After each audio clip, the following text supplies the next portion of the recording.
Hey guys, guess what? It's World Cup year! Yay! And should I care? My country I was don't apparently care, not sorry. invited in that. I try and rouse the crickets on my end to give their feed, but even the crickets don't seem to care over here. Well, We're too busy with the Digimon movie. mine and Pedro's were invited.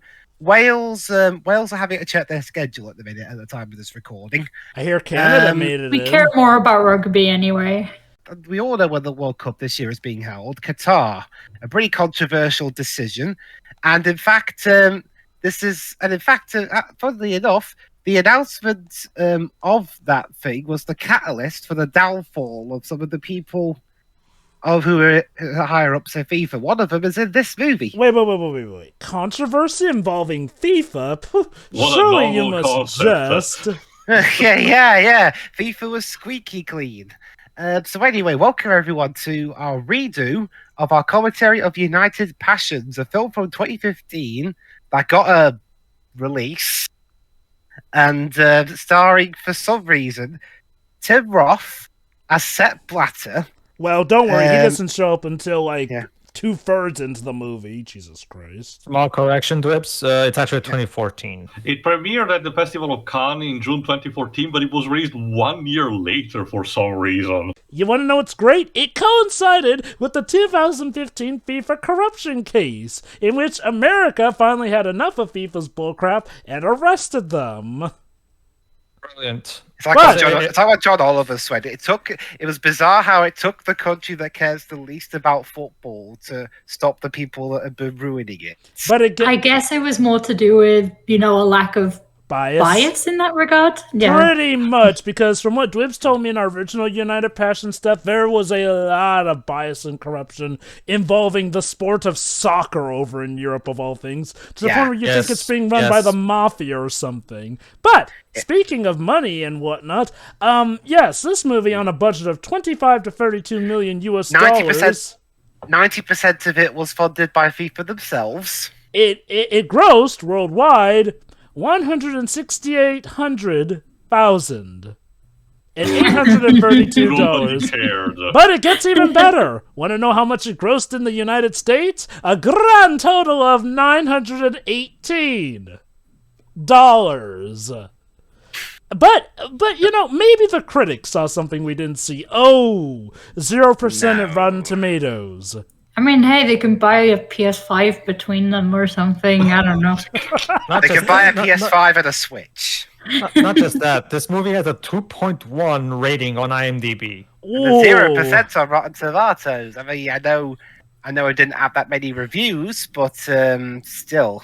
I mean, it's always a big deal when you reach that, even with that, because there is really nothing to like about this. Now, those who have been with us for a long time may recall that we actually did tackle this movie all the way technically back in 2015, but our audio commentary came out in 2018 because a lot of stuff got lost here and there. So technically, it has been 7 years since me, Pedro, and Dwibs first commentated on this movie. And yet, it's one of the movies that I remember us commentating on just because of how bad, absolutely bad it is. That's the thing. It's like I said earlier, I don't care. The reason I'm here is because I want to see this terrible company try to make themselves look good. This is going to be a wonderful experience. Where should we start, Glebs? So start before the Screen Media Films logo pops up. And we'll get started in 3, 2, 1, click. So, did you want to see an hour and 50 minutes of FIFA? I know FIFA didn't. I know no one at FIFA actually directed or wrote this movie. That was Frederick Albertine. But let's be real here.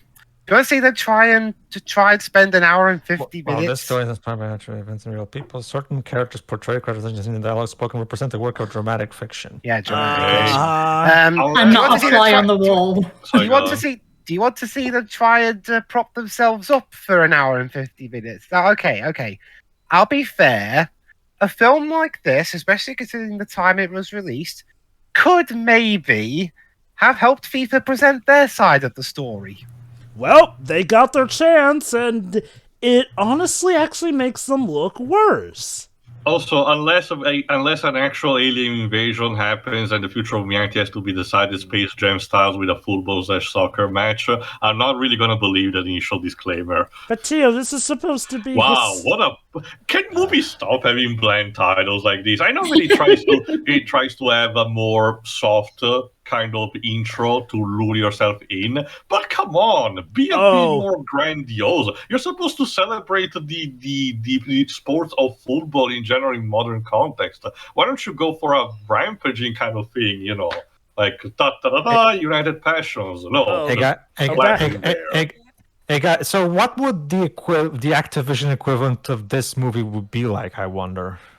Oh God! I can't imagine them portraying Bobby Kotick as a bloody messiah.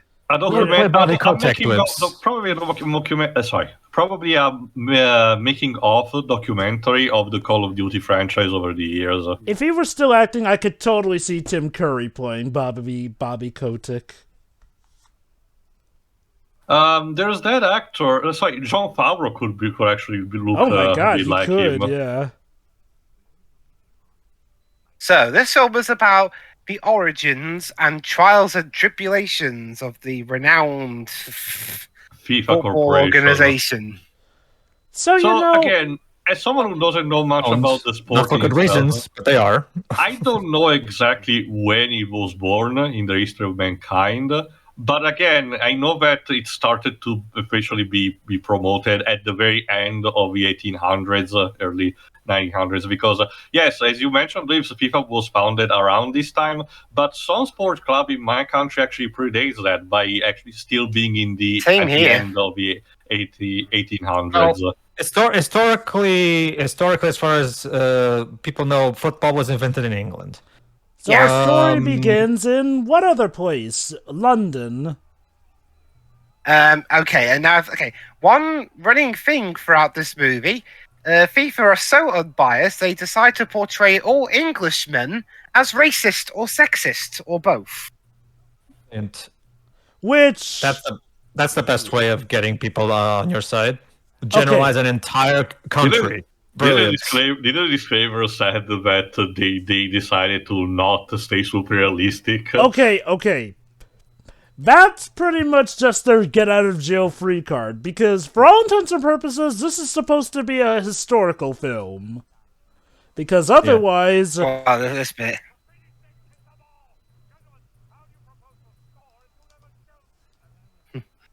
There's this other bit at the end. It's a very weird line. What? Depends. Tell that to Tidus. Yeah. Okay, look. I'm not gonna act like Britain weren't full of some unpleasant people, given how earlier times were. But yeah, like Dribs mentioned, they pretty much... Well, okay, the British are pretty much the antagonists of this movie. Throughout. I can't imagine why. You know what's interesting? There's actually one of the Zoom 11 movies is actually about something similar, where it's about discovering how the games are rigged and how there's an evil, nefarious villain behind all this crap. So here's the thing. When you get down to it, this isn't even really a high-stakes drama thing about a soccer game or whatnot. No, this is about the high stakes and tribulations that FIFA, of all people, had to do to get to the top. Mind you, I'm not going to act like there aren't struggles in forming a business here and there, but, well... There are. I can tell you that. Yes, of course there are. The problem is that, well, with how the movie portrays it, it's really hard to get invested in on FIFA's side. Oh yeah, what a lovely way to get the message across to this guy. Either join our organization and you can be the chairman, or you'll never be in international matches. And mind you, the English are supposed to be the bad guys in this scene, apparently. I can also believe the good guys, Jova. I can also believe that the idea that there is no company that actually arrives in a state where they are without leaving a trail, a mountain of corpses behind them, figuratively and sometimes literally, depends. But I like to see how it works out here. Also, Dribs, I said they England, need big not hats FIFA. because of their egos. I say.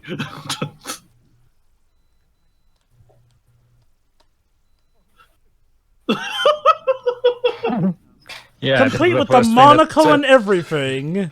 For the record, as far as I know, this movie was actually at least directed by a French person. Yeah, that's one of the primary problems. Right from the get-go, this is one of the primary problems of the movie. As Dwebs would say, these are not characters, they're cartoons. Oh, no. It gets even better. Because part of this movie will suggest that FIFA was made off of a drunken man's arse throughout in the debut.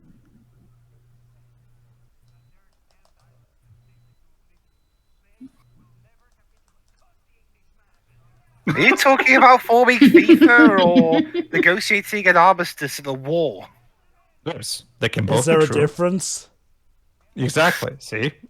Again, from what you and Pedro told me during our original commentary, soccer practically is treated like war over there. Oh, trust me. In here, trust me. The football is basically its own mafia. Over here. Sometimes, in some places in my country, until recent time, it was actually owned. I did mention the guy who was partially responsible for making the Sonic cartoons, Silvio Berlusconi. Oh, he owned AC Milan for a very long time. That line. We decide the rules. We organize everything. Yeah, that doesn't sound potentially corrupt at all, FIFA. Okay, look, I know he's supposed to be inspirational there, but trust me. This all comes back to bite the movie bad by the time we get to Seth Blatter's work.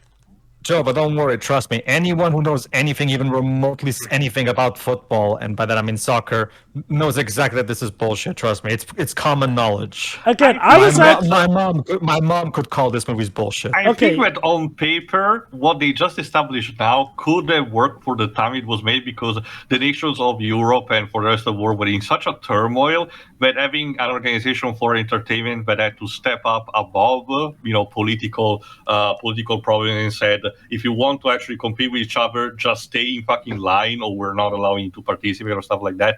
That I can understand. The problem is that as time progressed, it was an antiquated stuff that, simply put, did not change and only, became worse. Also, you say all that, but at the same time, everybody here is going to be fucked England, so, That is true as well. Also, from what I check, apparently Sam Neill is in this movie somewhere. We'll get to him later. Yeah, we'll get to him later. Again, it doesn't look like they're forming a sports organization. They're forming the mafia. Also, I never actually, I think I've actually said it, but you know what? The actual word of the acronym FIFA is actually a proper word here in my country, believe it or not. It means it's literally the word that's to describe the representation of fear. Wow, makes sense. That is I love how every time I've done a commentary of this movie, I've learned so much stuff. Honestly, though, the first time I saw this, Pedro and Dwebs revealed just how messed up soccer can be over there. Like, see, over here in America, stuff like, zoomed-in camera technology to, not let the referee call every call just seemed like something that would be obvious. But apparently over in Europe, it took quite a while for so much as goal line technology to be a thing. My country was one of the first ones to adopt it, fortunately. Ah, yes, a great way to symbolize FIFA, with two drunken Frenchmen stammering BS. The best idea is always more like that. Actually, the Joe, but this is not symbolic. This is FIFA. This is straight up FIFA. So I don't symbolic. Really... Again, this is the movie that's meant to show that FIFA are the good guys. Are you convinced, Roy? No. Well, it's Oh, and that's the end of the movie. Well, that was exciting passes, what a everybody. short movie. What a very now we cut to 1924. Oh God, this is one thing I hated about this movie. They jump around with the times a lot in this one that it feels so hard to actually connect with certain characters. It does remind me of a similar product that talked about the director of, I think it was the FBI or the CIA, but had Leonardo DiCaprio in the main role and continuously jumped around on the timeline of his life. Here's part of the problem with jumping around the timeline. For a movie that's supposed to show the struggles, trials, and tribulations that FIFA took to rise to power, they skip through a lot of those trials and tribulations. Also, I recognize the guy with the glasses. Yeah, that's Gerard Depardieu. What So- the fuck is he doing? Did the Asterix movie were not paying enough for you?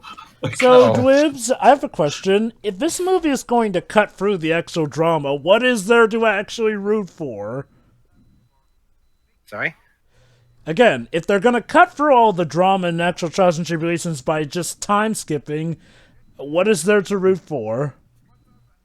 So this is the this is yeah, sorry. The names of these characters are really Gerard Depardieu with a mustache is so Jules weird to Rimet. me.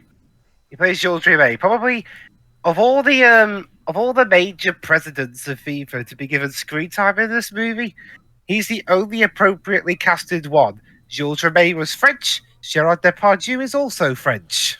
So, you're telling me that one of the FIFA presidents literally strong-armed his way onto a stage and platform that was not even meant to be his own, and just took it from there? Because he said with Argentina was And not basically, present. basically saying, "Oh, Uruguay's win doesn't count." Okay, I'm curious.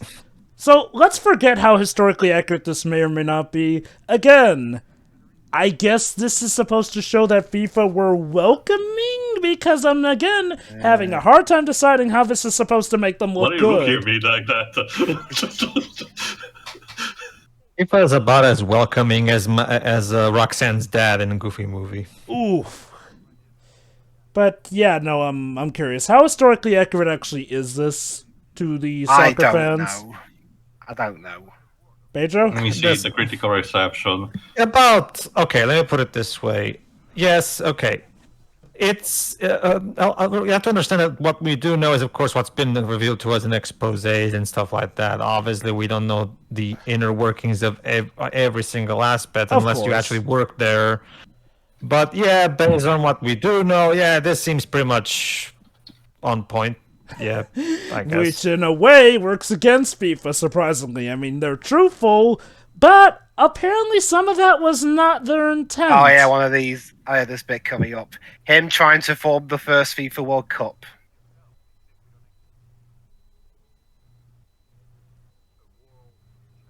This bit coming up. Inspiring music.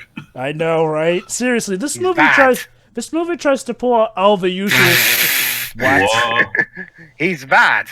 No, he's a visionary.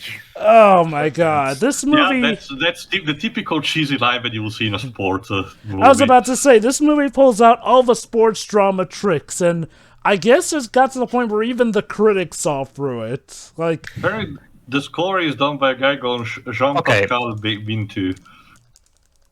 yes, Sorry, Pedro? John. See, here's the thing, Jova. There's a scene from Family Guy season 4 that I think pretty much is a good representation of what it's like when someone is trying to talk to FIFA. Okay, where Brian comes into the room because he thinks that Rose's brother is the fat guy strangler. Like, so he has pictures of him himself strangling fat guys. It doesn't mean he's the fat guy strangler. Oh yeah, what about the dead fat guy under his bed? Coincidence? What about the dead fat guy in the corner? Patrick tried to kill me. Well, maybe it's a different Patrick. Lois. Okay. That's basically what it's like. So yeah, in this movie, Georges Rimet hates Paraguay because this is also in the 20s, so a bit before all the turmoils that South America would actually gain.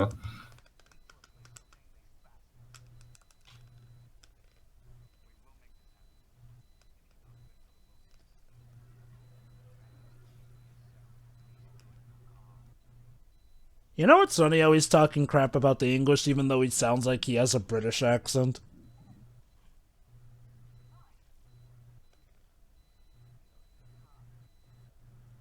hi.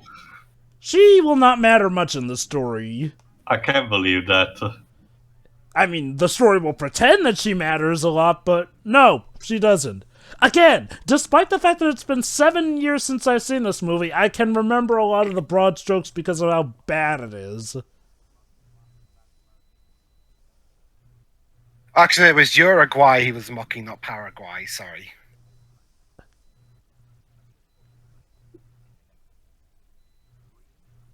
And now we jump to 1925. The basic gist. So yeah, World Cup, but we need a place to hold it. Also, apparently, Enrique Buero, who is played here by Antonio de la Torre, which is Spanish. Mm-hmm. Let me see if I recognize. He's mostly famous for just Spanish movies. Okay. If I went, you see, Shiro, I want to assure you with all of my might that I am not in any way corrupt. Now here, by the way, here's some receipts about certain bribes that I took. Isn't that corrupt? No. It's not corrupt.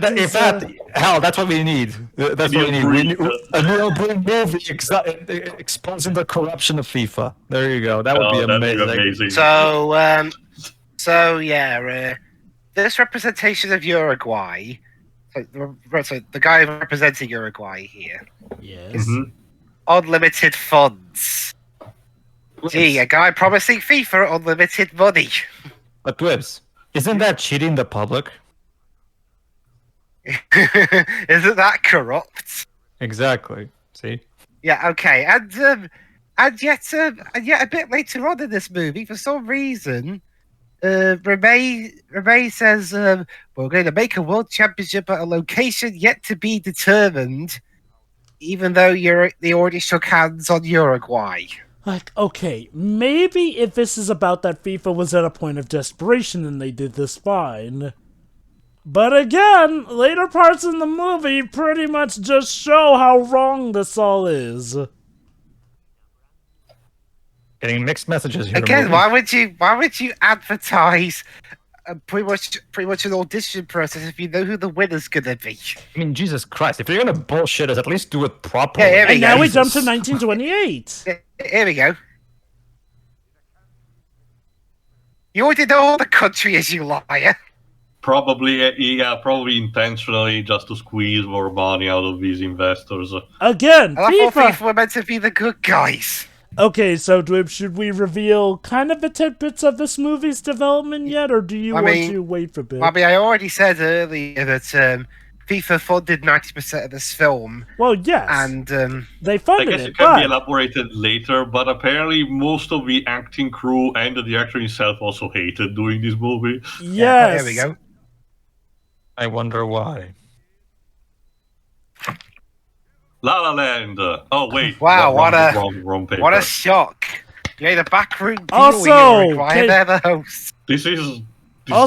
My dude, could you maybe try and be a little less subtle than just smiling evilly like that and being the only person in the room not to clap your hands like you knew this was going to happen?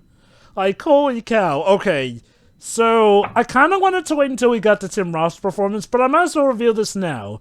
Not only did almost everyone who worked on this movie hate doing it, but they kind of went on to sabotage the project by acting as evilly as possible in the movie. It's not as apparent now, but trust me, by the time you get to Sam Neill and Tim Roth's performances, you can tell. And yet, FIFA were okay with this. Also,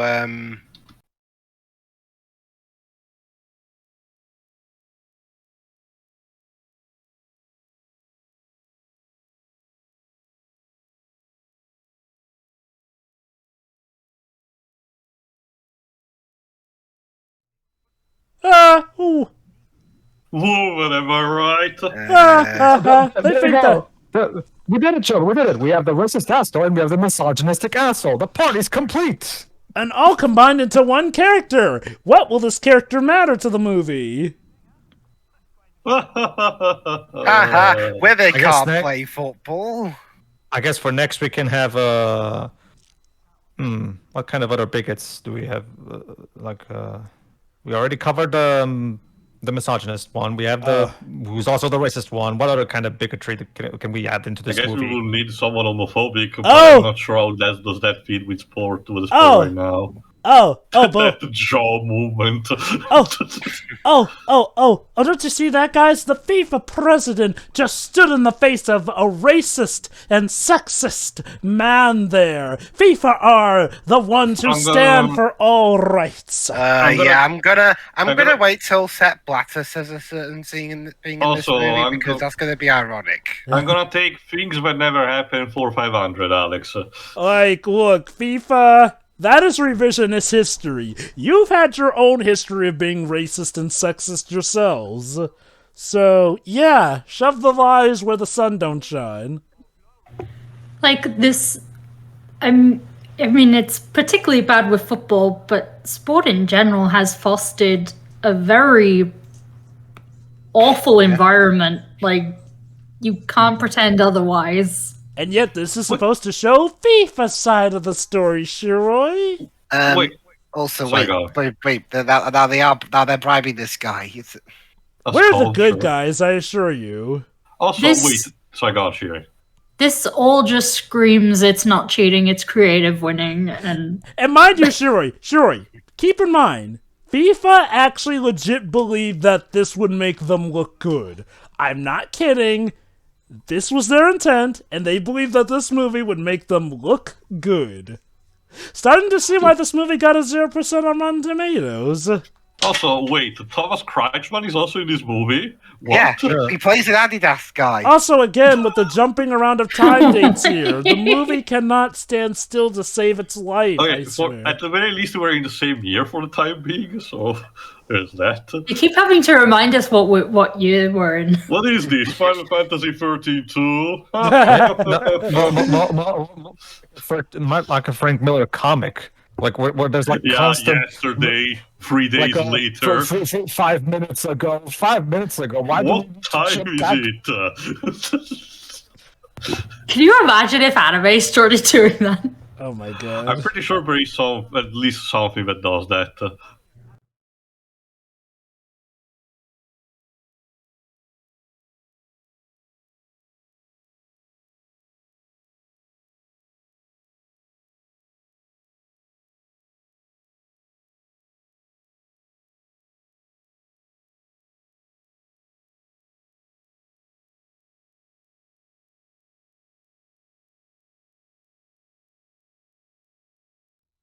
So inspiring, guys. Yes, look at them forming a dream. Apparently, Jean-Pascal Bintou actually did compose for a couple of, American movies like Fantastic Mr. Fox, The Shape of Water, and apparently also Godzilla 2014. Oh yeah, speaking of dreams, Jova, FIFA originally had other titles they suggested for the movie. The Dream Makers and Men of Legend. Oh my god, how pompous can you get? I can tell you what the movie is called in my country instead of United Passion. Something similar still, but it's called The Great Passion. How lovely. I don't even know what it's called over here. Let me check. Wikipedia tells me that it's the same as the English one. Oh. But I'm not pronouncing it because, you know it's better. Passions Unidas. Yeah. Which is a joke, but whatever. Cheese.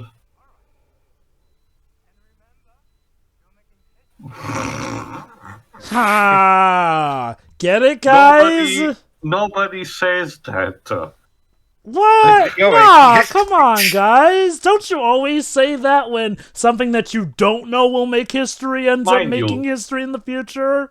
I don't mind the concept in itself, the idea of a movie that is supposed to tell the making of a real event that does include the whole we're making history, kind of like that. Oh, they departed from Genova. But the pompousness and, for lack of a better term, masturbation that this movie is actually having with itself is so stupid. It's not every day you see something that masturbates itself while also lambasting itself. Like, that's the thing. 1 minute, this movie will be trying to convince you how great FIFA is, and then they're just doing blatantly evil stuff. Like maybe that was they believe that was just a reflection, more like say, yeah, we're evil. What about it? again, that's the thing. So it was revealed in interviews that the cast and crew kind of did those bits intently, but again, mind you, even if they did do that, FIFA, who were the head honchos, looked at this movie and thought, yeah, good job. This exactly shows people what we want them to know. You know, Sorry, go on.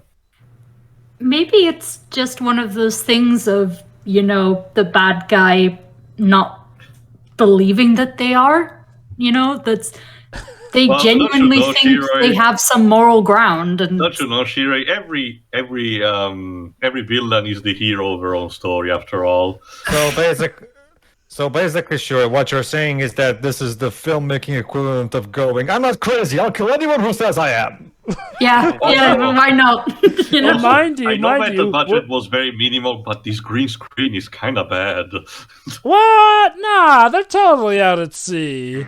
You know what, Webs? Yeah. Fuck trying to defend FIFA. We need a movie that talks about how wild my country's football is instead. Oh, yeah, how wild exactly. does it get over there in Portugal? Okay, well, it wasn't a Portugal. It wasn't a match involving two Portuguese clubs, but Porto faced I think it was Atletico Madrid in a match. Mm-hmm. Actually, I think about a bit of Portuguese match actually. But the point is, a match against Porto involving Porto, and the ending involved a mass brawl. Yeah. And Mike, you might be wondering, Jova, what did my club do about it? They took to Twitter and they even showed screenshots. Here you go. See, notice how it's only players from the other club fighting. There was actually no footage whatsoever of our players hitting anybody. It was entirely provoked by them, and it was only them using violence. So just to give you an idea, most companies over there, Jova, would just either stay quiet or just say some kind of bullshit. No, my club went out of its way to literally show the screenshot. Look, see, we didn't do anything. Also, guys, look at how inspirational it all is. I was gonna say, is that snow? No, okay. I get it is probably just the remains of the wood that they're carving, probably. First goal scored in the history of the World Cup. Okay, it's cool that they actually incorporated some stock footage. That's nice, at the very least. World Cup semifinals. I actually wondered, is the Estadio Centenario still, standing? They just modernized it? Maybe. I don't know exactly. Why is the music sounding like Harry Potter? Why are the newspapers acting like Harry Potter? Okay, I will say this, but apparently, according to his resume, Jean-Pascal Bentou actually did work on Harry Potter and the Deathly Hallows, at least partially. Also, there's this little bit about these kids playing soccer and the adults. Also, yeah, it still exists. Okay. Wow, look at them go with that football. I guess it's the story that starts in medias res. The framing device is this particular modern football match, and it's just recounting on how FIFA came to be. Nope. I'll just let you know that's not the case. I mean, it's just that they're playing soccer. Okay. So we've already established that everyone involved in the making of this movie didn't like it, except FIFA. Frederick Albertine, who hasn't made a film since this, by the way, described being known as the director of this movie as it's like being the guy who brought aid to Africa or the guy who caused the financial crisis. Yikes. Apparently, ever since, it's not even like he went to direct to TV stuff. No, he just stopped doing things altogether. It was as big as done. I mean, and again, making a sports movie where the main protagonists are the sports executives. Look, Teo, let's be honest. How would you? With what kind of face would you go up to a producer? Present your resume. What did you make last? I made United Passions. Who exactly would hire you? So now we have a new point of dilemma. They've lost everything. I thought you had unlimited money or whatever. Yeah, that was Uruguay that had unlimited money, Shiri. Basically, in an attempt to try and make FIFA more sympathetic, they're portrayed as constantly having problems with money throughout the whole film. But maybe they could get some help from Italy. So I can tell you that my country had zero money for investing in stuff like this. Yes. We all know it. The Great Depression with the stock It's not even the market. Great Depression. It's not even the Great Depression. Like the 20 years of the fascists in my country were all signed up by Mussolini, trying to say, "Oh, I'm revolutionizing the countryside, the agriculture and stuff." And some things did happen, but we really did not have money to say like even half of the things that he was saying, like say that we had the best military in the world or some shit, and he did paid off of that. This is why that remark that I mentioned in Dark Void is important. Say that the fascists were actually able to build robots. That was a ludicrous remark. So could this be it, guys? Could this be the end of the dream of FIFA? Oh, how sad. They're and that's the end of the movie, everyone. Thank you very much for coming. Seriously, this has more Fate to Black than Return of the King so far. And now we cut to 1936. In Berlin. Oh, what a magical time. Yeah. Do we have someone playing Hitler? No. Oh. We could have a crossover with Downfall, with the same actor. Imagine.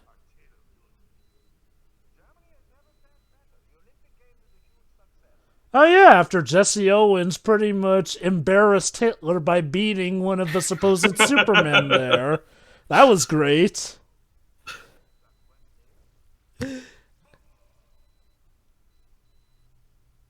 That's an argument stopper. This is certainly an awkward dinner party. Yes. They're in Berlin in the late 30s. Man, dude, isn't it so cool about how not corrupt we are? Yeah, totally. Yeah. Also, I kind of wonder if that's what they're going for. See, guys, we might have had some, potentially skeevy Billy, but at least we're not like the fascists. Huh? like whoop-de-doo. Also, stepping over a puddle is not that hard, mate. It just keeps getting worse. It really does, doesn't it? And she writes a good thing. We're all good. Huh.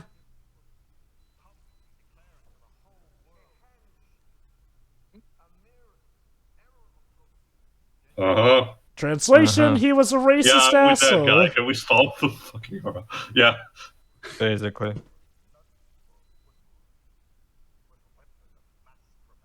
Yeah. Also, from what I'm checking, if I recall correctly, the Italian guy, Ottorino Barassi... Oh, wait, guys! FIFA, of all people, is going after Italy for supposedly appropriating a win. Yep, FIFA are the ones calling someone else out for being corrupt. Also, I will say this, Ottorino Barassi, the guy with the glasses, is actually played by an actual Italian actor, Pippo Del Bono. And in the Italian dub, he actually did play it himself, than checking someone else, if I recall correctly. So here's what I don't get. So, remember how in 1931 we were going on about how everything is lost? You'd think we'd go on to how they crawled out of it. Except no, we just cut to this bit in Berlin. For some reason. It doesn't really seem to have to do with FIFA getting out of whatever trouble they were in 1931. So what's the point? Where's the connection? What's the purpose? Annette is played Stop asking questions and enjoy the show. Jemima West? Why did I have heard that name already? Oh no! She was in the Mortal Instruments City of Bones the previous year. This was a great step in their career. Oh no, guys! He's considering resigning as president. Oh no! Also, it's funny how the irony. So it's funny how the daughter of a French guy doesn't sound French. Mm-hmm. That's because Jemima West is actually... she actually is English-French, but she's supposed to be bilingual, and yet she's not having a French accent. Why? She never grew up in France, and therefore never picked up the accent? It's not mentioned... Okay, West's parents are English, their father is a count... And now we cut ahead to 1942. Oh, when she was 5 years old, she moved to Paris. Oh, in that case, then I don't know.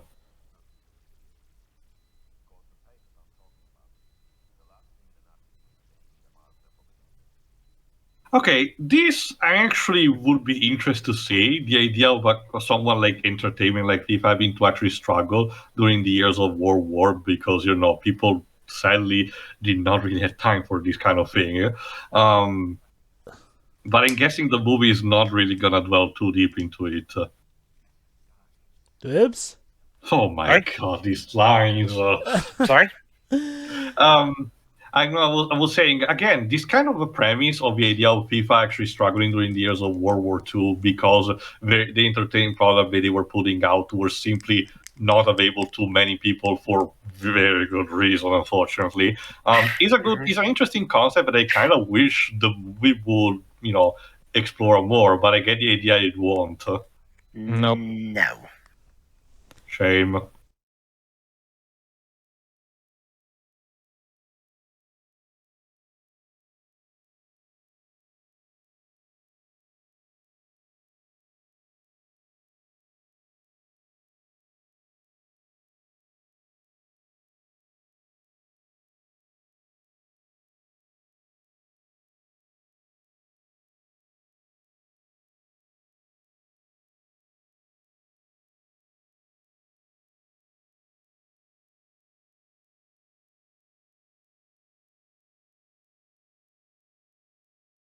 So instead of trying to showing us this supposed corrupt match, they just tell us and barely show us.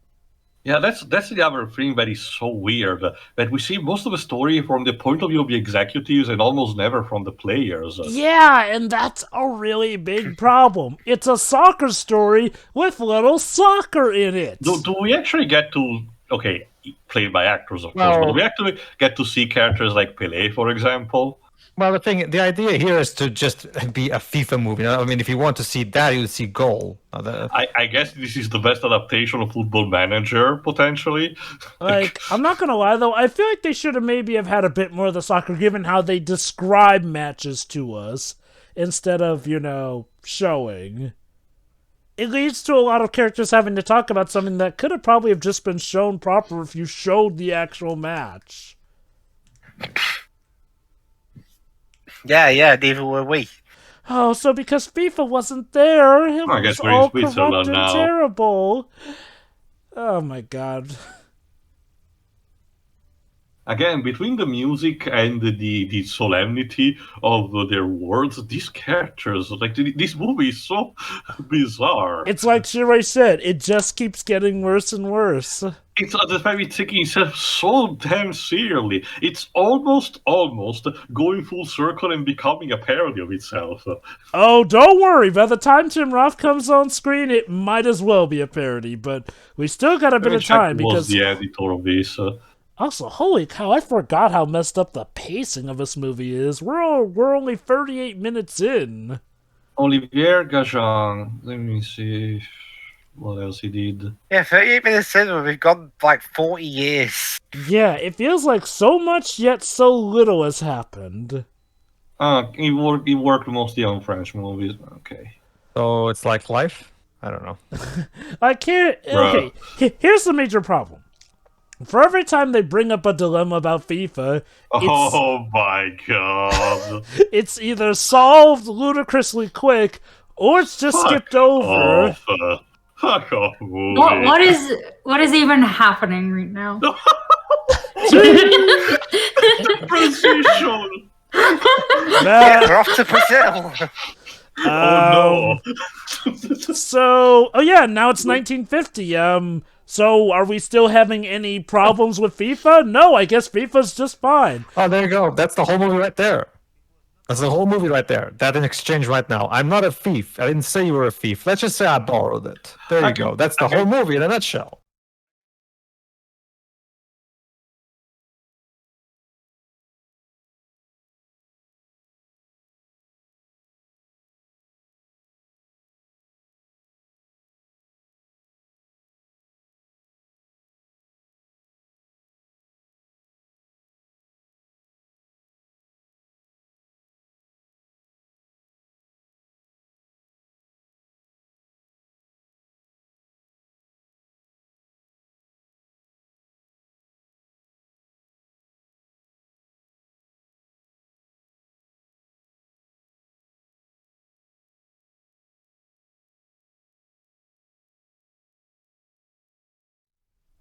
Oh, yeah. Typical Britain, blame America for their problems.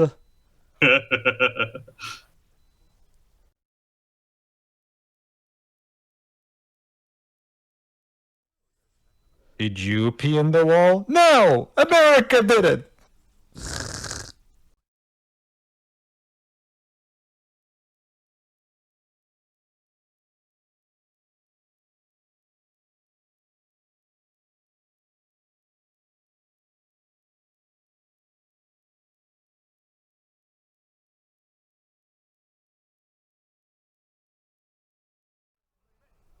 Well, there you go, Jova. There's a shot of a stadium. Ooh. I wonder if most of those people were like in CGI repeated, because apparently it's mentioned here. But sorry, go on. Okay, so this sequence is weird, and yeah, I know this film being weird. For some reason, this film is portraying Brazil, the Brazilian national team, as the big heroes of the story. They're playing in the World Cup final, and they're at home to let me see who were the opponents. It was Brazil versus Uruguay. You know, Jules Rimet's favorite country, as this film portrays. Apparently, it catches everyone's attention. So a Frenchman was that much a fan of Uruguay for some reason. Well, okay, remind me again, this. What year is this right now? 1950. Oh, okay, after the war. Again, like I said, the whole thing about the conflict, in the war, basically glossed over, just with Gerard Depardieu praying on a cross. I know, right? Again, they're giving Brazil such big treatments.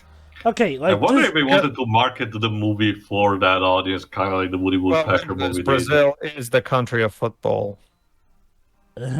Like, again, Tio, that's pretty much the main issue I had with this movie even the first time. There's no time for the drama or stakes to set up because then the movie just shoots right ahead and things are dealt with fine. Like, these probably would have worked better as a mini-series, probably a 2-3-parter. I think that's what we actually said during our first commentary of this, but yes, it would. Yeah, Pedro? Yes, you have to understand is that while your country may really like football a lot, Brazil isn't just like it. They live and breathe football. Hell, some people are born just to be football mates. What I'm talking about is that the main characters of this movie, even the ones that aren't Brazilian, are firmly on Brazil's side. I thought they're supposed to be neutral. Again, I do wonder if it was a cheeky way of trying to advertise more the movie for a Brazilian audience. Newsflash: FIFA is biased and not at all, impartial. Put that on the newscast, Dwibs. That will surely surprise everybody. So, also, apparently, I'm curious, what exactly... So, which side are we, the audience, supposed to even be rooting for in this? Like, I mean... Wait, they're talking about it as though they've already won. You see, Joe, but this is actually little did you know, this is actually secretly an unbiased masterpiece that just presents both sides and allows you to decide for yourself. I guess, though, again, here's a better question. What does this have to do with the struggles and trials and tribulations of FIFA? Like, yes, you're showing us well, not even actually showing us the soccer match so much as just people's reactions to it more than the actual soccer match. Is the match actually rigged or something, potentially? No, surprisingly.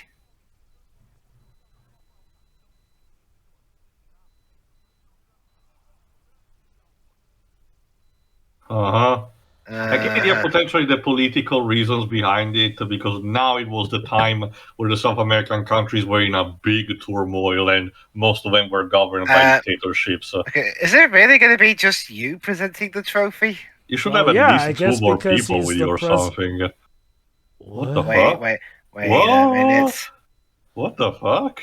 He sees the light. No, guys. Suddenly, just... There is no more noise now. Do you know what that means? Someone died. Shit! He gained the power to teleport. No, something even worse than that. The movie's portraying the greatest tragedy in this movie. Brazil lost. Oh no! How will they ever cope? And you're telling me that the entire stadium just went quiet for that, and it's being portrayed as though Brazil have lost everything. Apologies to any Brazilian audience member who can actually who's actually watching this right now, but I probably don't get just the magnitude of this event. Oh yeah, no. See, okay, let me understand. You don't understand too. Like to Brazilians, football is more just a sport. It's a religion. It's a way of life. Like to them, it's like everything. No, I get that. The idea that it's the equivalent of their American dream. Becoming a football soccer player is literally everything. But again, Jules is supposed to be neutral. Not only that, but why do you look so sad, sir? you know, it's funny that Brazil is supposed to be the land of soccer. Sure wish somebody could have told Brazil that one time against Germany.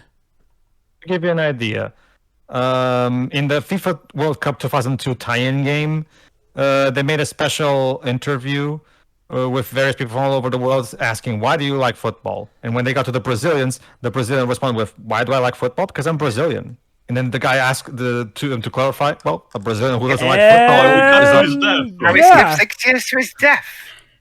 I don't even get what's going on, but I mean, the movie is almost implying that loss of Brazil killed him. I know, right? It was quite a few years later. I know, but it's the way it's edited. If it wasn't for that writing, it could have meant that. This is where it started. Also, Dribs. Think Jaws for the revenge. The fear of it killed him. In this case, it would be the loss. Brazil's loss murdered him. So he was taken from us. So I guess they did not have enough money anymore to pay Gerard Depardieu to be in the movie like 50 minutes in. That's the thing, Tio. Now we're about to head to some of the really heavy hitter names in the movie, believe it or not. Yeah, another thing I didn't mention, apparently the movie was completed in like 4 months, which is super fast. It's almost borderline, Blumhouse production tier. And more of these kids playing soccer. Okay. Is this the loading screen for the movie? And I guess all these people just really want to gather around to see these kids play soccer. Where is Alex Hunter when you need him? Yeah, the journey's a better football story. Yeah, I was about to mention how sad is it that despite all of the problems in all 3 of the potential story combined, the journey collectively is a much better sports story than whatever the fuck this is. And hey, Pedro, you know what movie debuted on Disney Plus here in the UK recently? Goal? Yeah, the first Goal movie. Was it another Fox property that Disney inherited? Yeah. I think I'm not sure. 64. Anyway, Hey! 1964. And we have Sam Neill. Sam Neill, a New Zealand actor, playing Yao Havelange, a Brazilian. Oh no! Why? Why didn't you get? Couldn't you get a South American? There are countless South American and even Brazilian proper actors that you can use. Why Sam Neill? Because star power. Is that like the ultimate monkey's paw? Like at this point, Sam Neill wanted to be remembered by something else other than Jurassic Park. I guess. So at this point, Yao Havelange is currently at the IOC, whereas this guy, Stanley Rouse, is the current president of FIFA. And he's English, you know what that means? Evil. I don't know, he seems like a nice guy so far. Oh.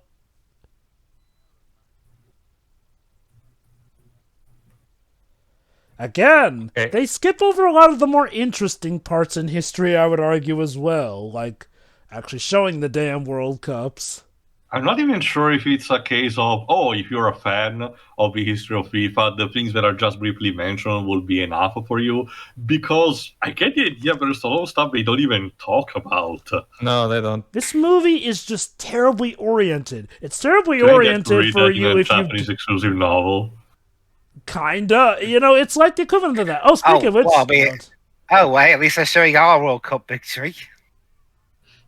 A bit of it. Oh, look, and at least we know that the Doctor is around somewhere. How much you want to bet that Let's England see, this was winning 66, so what incarnation was around this time? We won the World Cup. I was thinking what incarnation of the Doctor was around in the 60s. Patrick Troughton at this point. Okay. Hey, Teo, I'm thinking like another equivalent we can make. Like an Ubisoft movie with a backstory of Yves Guillemot having his pet dog killed. Holy cow! Holy cow! You think they'd have won a war, and that's it. Never mind. Never mind. 4 years later. We only get a minute. What was even the point of that? It's just showing a World Cup, I guess. Just to throw us English a bone, I guess. I guess, but like, oh, I swear this movie is so horribly put together. It just peppers in random events. Now this begins a interesting subplot portraying FIFA as saints towards black people. Oh, yeah. Oh, there's Pelé. There you go. You know, this looks like a great guy who could totally... Wait, it was Brazil versus Italy? I actually don't know this, but again, sorry, just football, soccer is not my forte. Hey, that Pele guy looks like he could really hold up a video games conference well. Sure.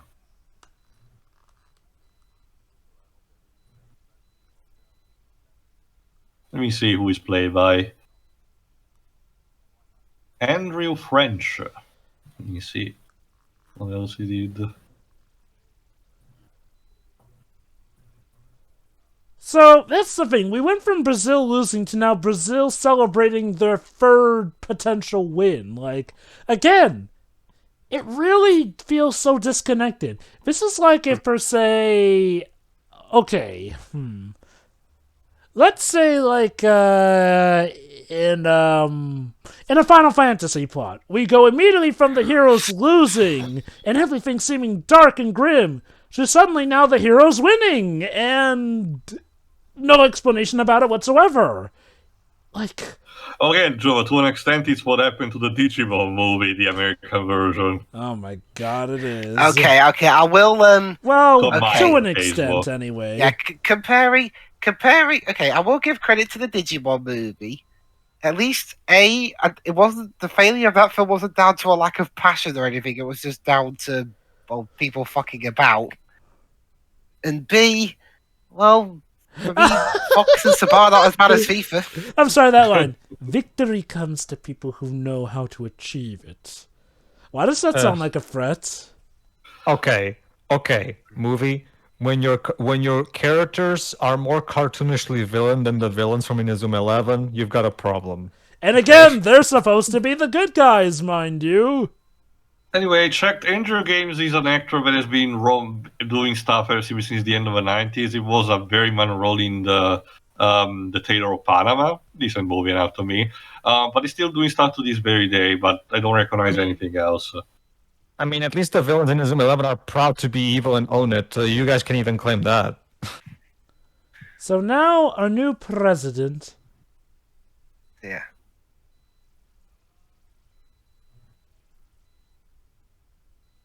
Hey.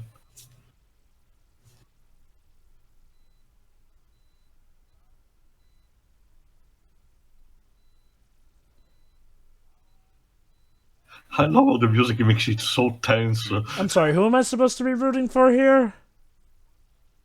Remember, Joba, remember what I said? It was in English. Remember, Joba, the movie doesn't want to tell you what to think, so decide for yourself. Even though the movie is trying to convince us that FIFA are good guys. Hi, Fakerline. No, that's Thomas Kreitzman. Yeah. Sorry, Joe, but the movie doesn't want to come off too strong for you. Oh, this is most unorthodox. So, quote from Star Wars Episode 3, I guess. So, guys, the movie doesn't want us to be partial, right? So why does it give the ultra-triumphant music when he wins the presidency, then? Because... It's not even a case where Sam Neill's character is being presented too much in a negative light. We haven't seen much of these two either. I know, right? And we're supposed to root for him. Like, I don't even know who to root for. Slow down, movie. Let me actually... It's not even a... It's... Okay. I will not forget... What? You know, that's something that we usually appropriate with, you know, I mean, the criminal considering you've been pretty mafia. much spoiling... Because you give spoiling the guy. Okay, we'll say this, Jova. It is a typical greeting in a lot of European countries like mine, Jova. It's just a matter of it assumes you are okay with that kind of personal space, which most of the time it's not. But at least the English guy does accept his defeat, so he doesn't like. And I was saying it's not a fair fight. Also, Jova, FIFA, criminal mafia, same thing. Really?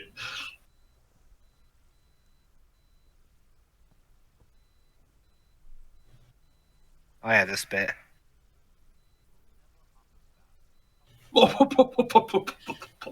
Oh, those black people.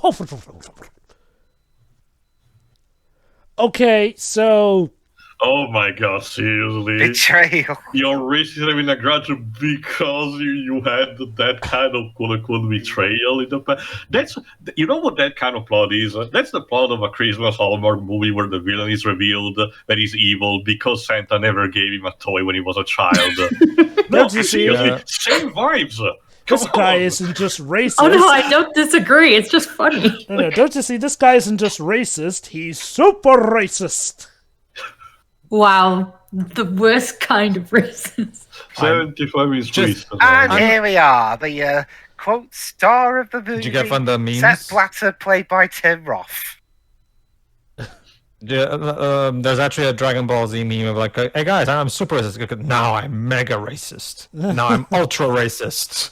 Going even beyond. So, who is this? Again, Dreams, I'm not really caught up with the FIFA and their Marvel's adventures. So, who is this Sepp Blatter character? Well, they'll explain it in a bit, actually, during a meeting. Okay. Although basically, he was the FIFA president when the controversies really brought their heads. But meeting time, because that's what this movie needed, more of this. These meeting tables keep getting smaller. But it's to show how poor FIFA are. Wait, Shuri, don't you see? So disgusting. Don't you see, Shuri? It's a Citizen Kane metaphor. Somehow. With the table getting smaller and smaller. We're comparing this to Mafia. To quote around the movie maker, you know what makes a good Mafia movie, good? The scenes where they're talking, they're supposed to eat as well. Yes. Food is what brings family together. At least put some tea down.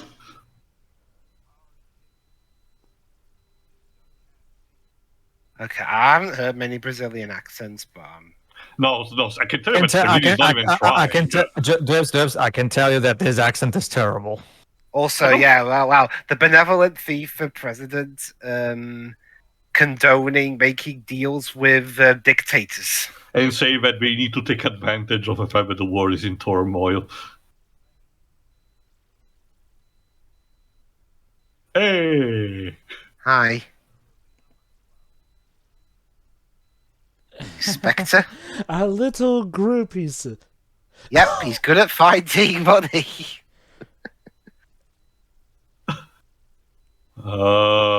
Line? Truly the look of the benevolent. Why give me the numbers, you Spectre?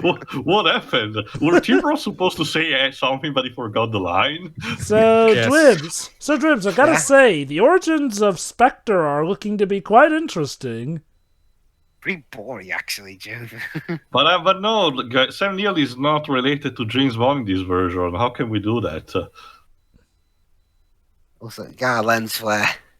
Yeah, seriously. What happened to that? I don't get why some directors really think that lens flare automatically brings success.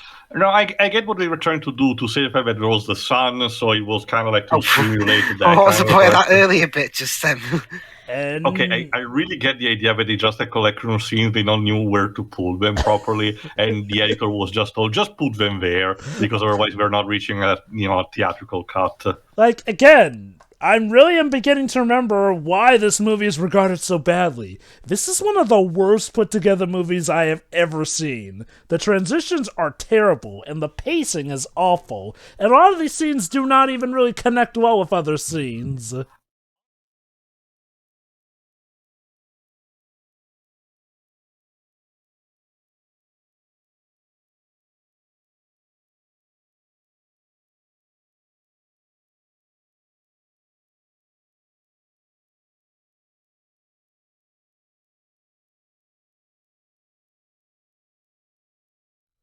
Well, remember, Joe. Oh, and suddenly we cut to this scene. Was something supposed to happen there? Yeah, I thought it was supposed to happen like a bar fight or something because maybe Team Rob was about to go apeshit, but no, nothing happened.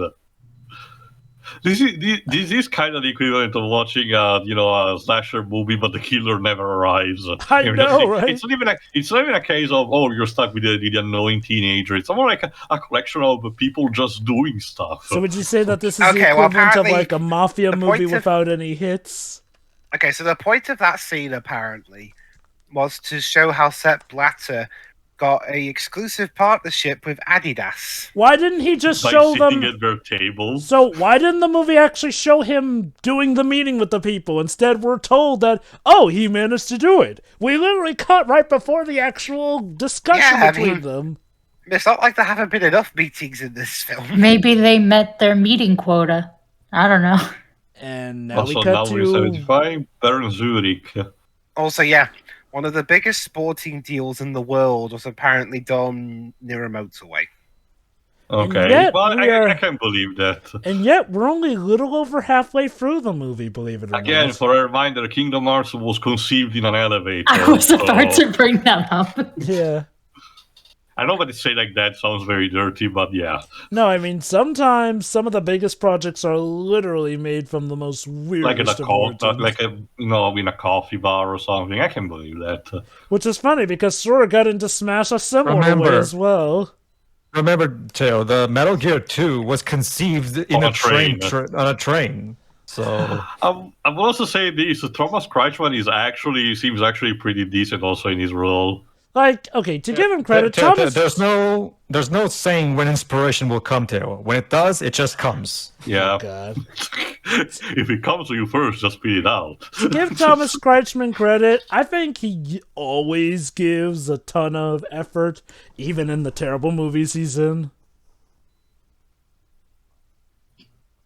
Oh, God, when this film came out in the States, you know what other film that Kretschmann was in? He was Age of Ultron, yeah. Age of Ultron and Hitman Agent 47.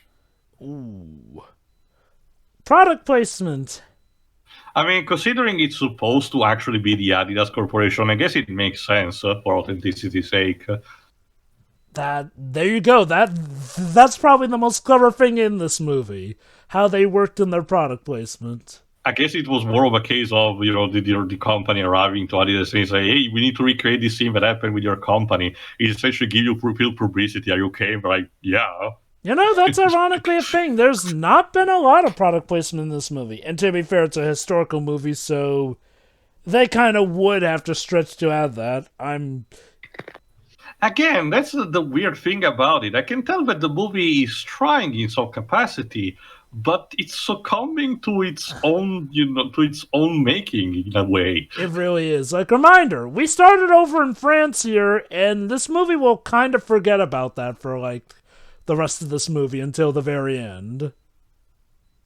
So, Teo, how would a movie trying to quote-unquote present the other side of the Italian mafia even work?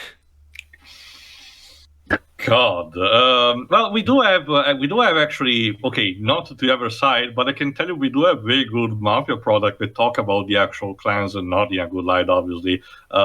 Even for a series that is called Gomorrah, I think it is actually been exported to the other states, but I'm not sure about that. But the closest you get to a movie that talks about mafia in an endearing kind of way like that is the more recent Gotti movie, the one with John Travolta, and it's terrible. Oh yeah, I've heard stories about that movie. And that one is also presented. Okay, it's not a case where he jumps around the from time to time. It's also presented out of order, like Beyond Two Souls. Oh no. Lines where they evade spectacularly. God, how can this movie be such a trash but also such a treasure at the same time? It's funny because you know what? For all intents and purposes, as far as I am concerned, the Journey 3 different stories kind of left politics out of the story. So I know, it right? was possible. Yeah.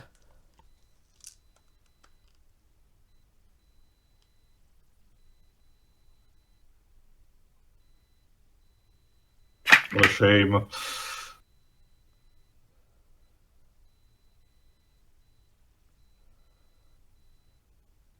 Uh-huh. Ha! Imagine that.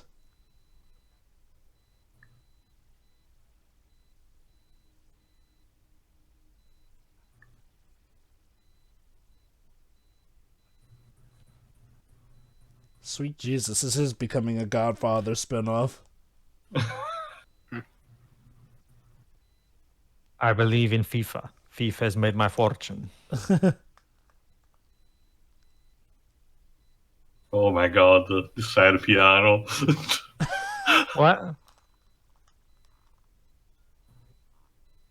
Sepp Blatter's not racist, we swear. This was the... And mind you, Tio, that's the thing. For the rest of the movie, Sepp Blatter is more or less our main hero protagonist. And again, the idea is portrayed as kind of like the underdog that rises up to power while Sam Neill is actually the villainous person.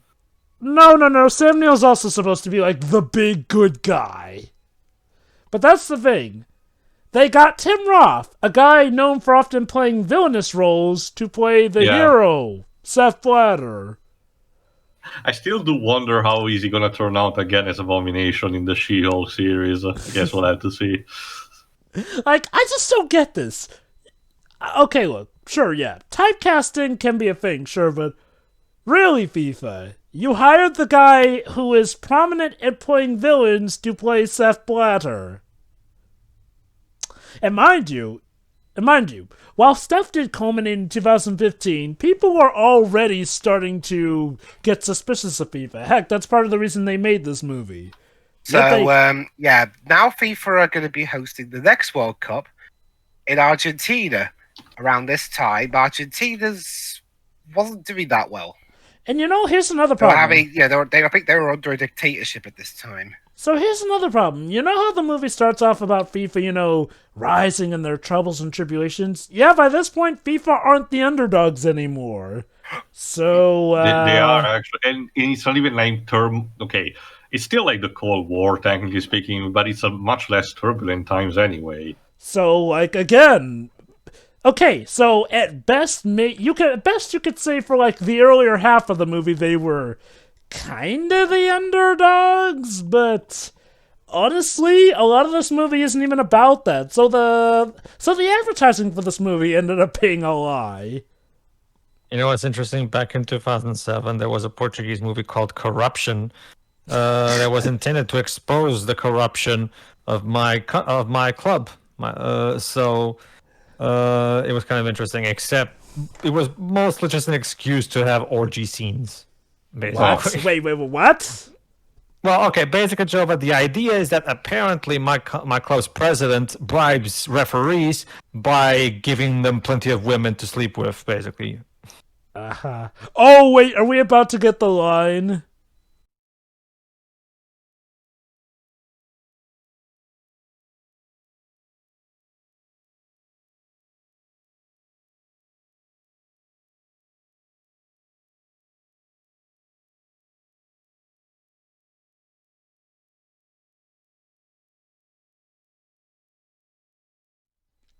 You heard that right. FIFA just compared themselves to God. So there you go, Dibs. That's how football works. You just pray and hope that God will score for you. Or in this case, God will intervene in the match. Also, it's so unimaginative, Mr. Sam Neill's character, because I remember for the early FIFA games for the PC version, there were mods or cheats that allow you to do stuff like, having UFOs kidnapping the players.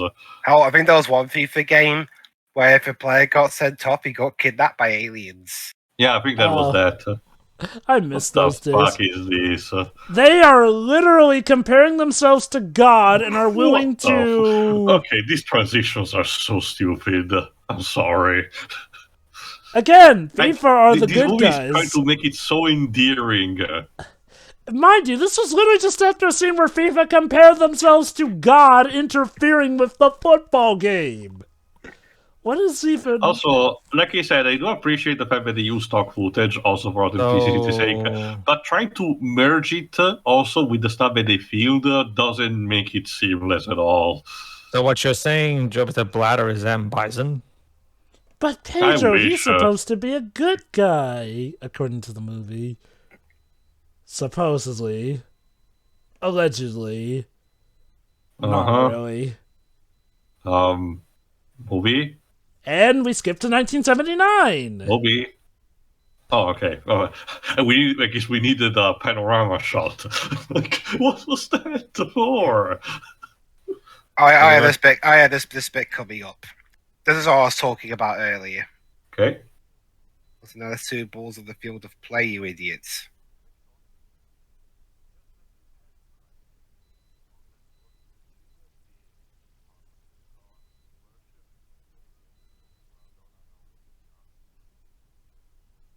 What, like how short their shorts are? Guys, FIFA are very forward. I'm thinking about the women too, right? Yeah, okay, to elaborate, when Sepp Blatter was asked at some point during his presidency, how do we make the women's game more popular? Well, it's simple. You see, we have the women wear shorter shorts. Oh, wow. You can also tell that some of the lines were squeezed in to exactly try to paint, FIFA and these characters in a more positive light. Don't you see, this is the real Sepp Blatter, the man who wants to fight for women's rights. Get them the proper viewing here and there. Honestly, I'm not even... Okay, obviously I haven't seen the entire thing yet, obviously, but and so far... Oh, sorry, also Coca-Cola. So far, also Regiment 21. So far, Team Roth is not really portraying to me like necessarily just a bad guy. He looks mostly confused most of the time. Oh, trust me. At this point, he's pretty much the second in command. Yeah. It's more so when he becomes the head of FIFA where he goes for the Tim Roth thing. And don't get me wrong, I love Tim Roth, but again, the man's known for playing bad guys. I'm just saying, the jokes write themselves there. Has Tim Roth ever voice acted in a product for kids? Let me check. I'm genuinely curious. So, Shiro, you just missed the bit where Sepp Blatter was like, maybe we should concentrate on women's teams. Oh, God, this can only go well. And I already brought up the example of him saying, when asked to how to improve the women's game and improve their chances of being seen, he said they should wear shorter shorts.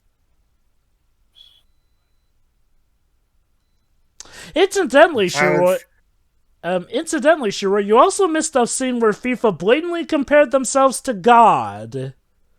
Yep. A god that would interfere with a sports match, as it were. And reminder, they're the good guys. This is getting a little more cultish. Okay, well, FIFA... sorry. Now he's second in command. Although FIFA did say in press releases that the movie is apparently self-critical. Is that what they're calling it nowadays? So, translation, maybe we didn't check the movie as much as we could have, so some stuff that we didn't want to slip out, slipped out. So, let's try and play it like we're being truly honest. Okay, from what I checked, unless I missed something, the closest we got to Team Rob voice acting is something that is not even for kids, but something close to animated product, is apparently being dubbing the Doctor, as in Doctor Who, in one episode of Robot Chicken. So there is that. Well, yeah. How random. So yeah, Sepp Blatter is now second in command, but he was sternly told that the slightest error and you're out. Again, FIFA. Okay, for a movie that's trying to portray FIFA as the good, wholesome organization that they claim they are, they portray more like the fucking mafia. And now back to more kids playing soccer. It's still the match that started from the beginning. So again, I wonder where they're going with this. But don't you see, there's like we've told you, we're trying to be self-critical. Sure they are. So, Shiroi, are you convinced that FIFA are the benevolent company looking out for everyone from minorities and every background? This movie can go fuck itself. Yeah. Wow. Yeah, and there's still some more to go. But maybe I'm just misunderstanding the message or whatever. You just don't get it. I mean, come on. Now we're in 1982. In Zurich. Oh, I understand it. I just don't like it. Oh, guys, guess what? FIFA are poor again. Wait, seriously? Yeah. Wow, feels bad, man. Did Sam Neill, gambled everything or something? Like, I don't understand. Considering all that was happening, the company should have flourished at this point. Yeah, he just said there's nothing left in the coffers. Will the movie explain why, how, and again? Also, wow, Sepp Blatter is so benevolent. He signed a personal check for 200,000 Swiss francs just so that the employees could be paid. Sure. And the money's gone. Anyway, I have cider now. Oh, wow. So this movie actually got Sheree to drink before Tio at that, too. I cannot for the time being. So what's next? What's next? Are they gonna show Blatter saving a puppy from being run over by a car or something? I gotta say, in this movie, FIFA go bankrupt so. FIFA are bankrupt so much. I'm surprised they're still in business. Oh, I guess it's pronounced yeah. Also, Jova, it's more like this movie, like the stuff in it isn't really get drunk worthy. It's just it drags. It really drags. Does. That's the problem. Yeah, we have to show you how good we are. Again, that's an ironic thing. For a movie that constantly zooms forward through time, it drags. It's probably because there's never really a consistent plot going on. It's more like, well, again, it's like if somebody strung together bits from mini episodes in a mini series. Also, that line journalists always exaggerate. Yeah, this is totally self-critical of you, FIFA.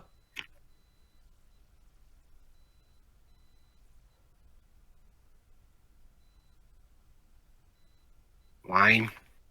Yeah, line? No. Don't you see this? The shot of them going down the hallway was absolutely essential to the story of FIFA, and we could have had to 1982 at the press conference in Madrid. A continuous shot through a corridor is actually a great showcase of confidence of your technique as a director, but usually there's dialogue put in there to actually accompany. So now we got the journalists asking them pressing questions about the current state of football, and now he's throwing Sepp Blatter into it. See, what happened was, the director is a big fan of Red Sonja. Okay.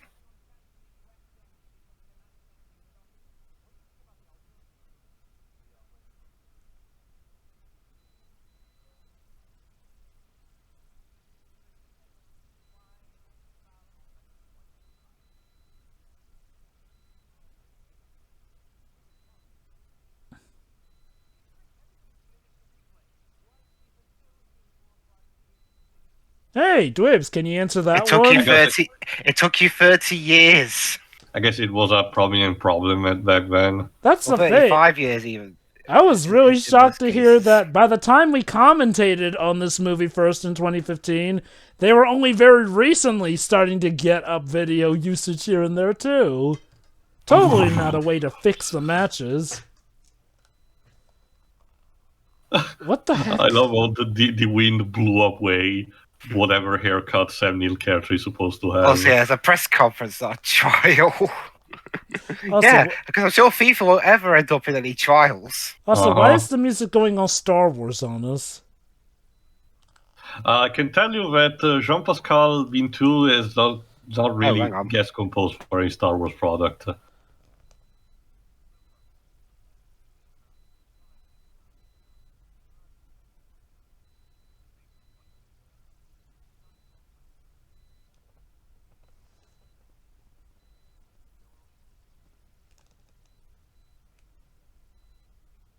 Well, I mean, for an organization, that's a starter. For an organization that's supposedly poor, your president lives in a really swanky house. Yes. And you're going on fancy dinners. Mm-hmm. Maybe you should stop doing those before. Oh, more stock footage with Italy. Okay. Mondial, is that? Il libro d'oro del mondiale. And Yes, now a that is a term used. montage. We're Yeah, seriously having a montage now. Yep, this is the. Let's try to make FIFA not poor for the 50th time. Again, all done for a montage. They don't. Okay, Also, down that blue screen. I get what you said before, Jova. Yes, at this point, the movie is the way to sell parody. Yeah. So, yeah, they don't even explain how they got out of it. It's just, let's show a montage of people shaking hands, walking down hallways, doing What a confusing business. mess. What even is this? And now we're signing deals. Yeah, sign that paper! I can feel the drama and trials and tribulations as Bladder kicks the ball to himself. And someone died. Oh no! Fagerline's character died. Off screen. Oh, Thomas. The same year as Age of Ultron. You cannot make this stuff up. How sad is it that in all the of all the movies that he was in that released in 2015, the only time where his character, or at the very least, didn't have an off-screen death was in Hitman Agent 47. Which I don't. Okay. You know what? I'm gonna say it. This is a worse movie than Hitman Agent 47. Yeah. Okay, I have to say, I'm having some kind of fun. When we started the movie, I was dreading the idea that it was going to be boring, but no, it has some entertaining stuff. Oh, yeah, but trust me. I'm going to take it in and now we're at the Rose Bowl Stadium in the USA World in the Cup. 94 Cup. Hey, Jova. Yes, Pedro? I think we need Phoenix to come in and defend FIFA in these trials. How can we even start? Well, we can now. We're in Los Angeles. Well, if anyone can do it, Phoenix can, maybe? But that's the thing, though. Phoenix often likes to, defend people that he knows are innocent, though.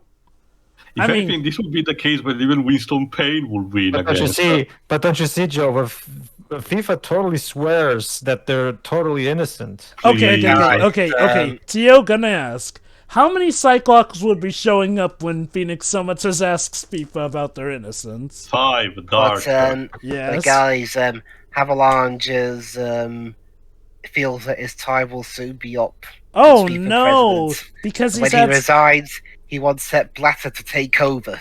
Gee, not like that was telegraphed throughout the movie, what with him literally having Blatter answer questions for him and winking to him.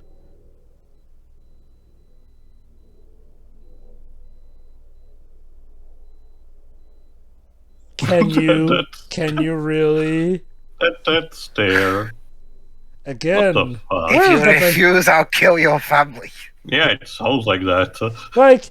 Honestly, not gonna lie, this whole movie feels like something you'd see in a Simpsons gag or something. About how, no, we're totally benevolent, and then the absolute opposite shows. Except, no, this is that being taken seriously. Oh, there's Maradona, I think. But don't you see, guys, in the montage they got... Actually, no, that's, goddamn, I forgot who, but yeah, I recognize who that player was, sorry. But don't you see, guys, in the montage they showed that FIFA got Women's World Cup going on, so... Yeah, they're great. Brazil beat Italy in the final of that particular cup. Oh, and now we're in 1998. Before I go, wait, France 98, you barely even showed the tournament. I know, right? I think that's actually stock footage of the protests. Yeah.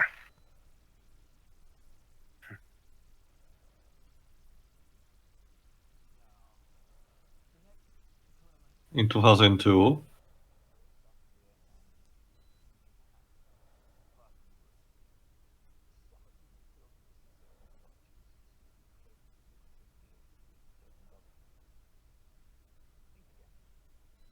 Okay. Now we get to Tim Roth getting to really sink his teeth into the role. Yep.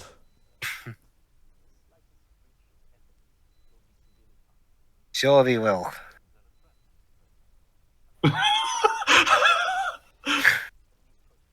Don't you see? Sepp Blatter was looking out for those criminal, dastardly doers. Yeah. The slightest breach of ethics would be severely punished. A few months after the film came out, he got suspended to take him out in a way that would keep him out of action until they could elect a new president. He got suspended for 8 years after that. And then just this past November, he got charged with bribery in his home country of Switzerland. He got punished, I suppose. You know.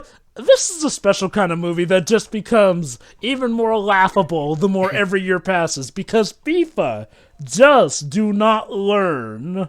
It's like making a WWF, documentary and then discovering that the president of the association clubs seals for a sport. Yikes. Yes, by my rules, my ever-benevolent and totally fair rules. Now kiss my feet. Yeah, because something like that.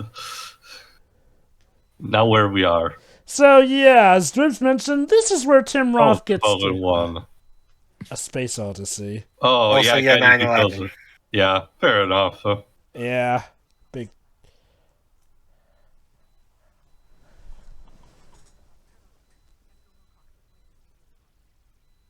Nice name. Oh yeah, there's this interview coming up. Oh. The self-critical bits. Oh boy, just listen to this.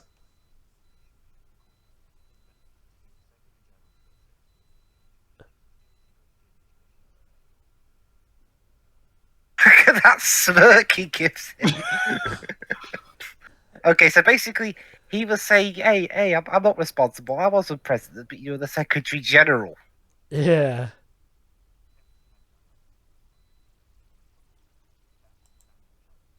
The family. This is the mafia. You can't go against the family. So apparently Jesus.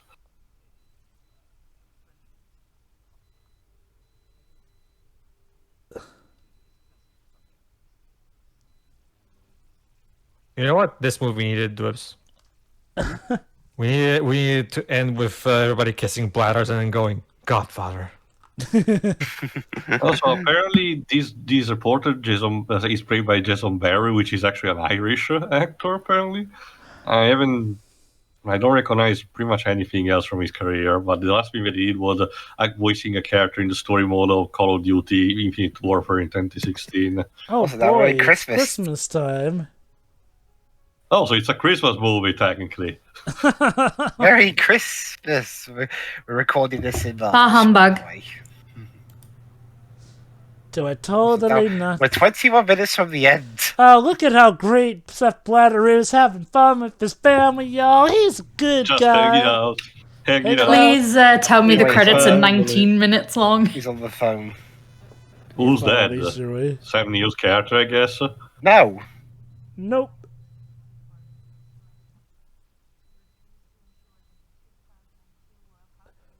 Oh no, Why? the World Cup is in danger.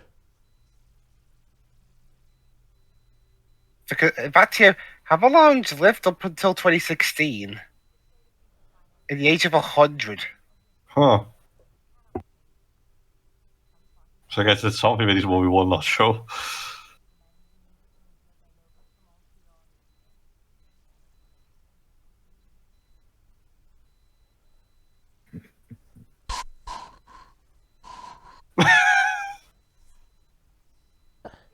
Oh, fuck. Uh-huh.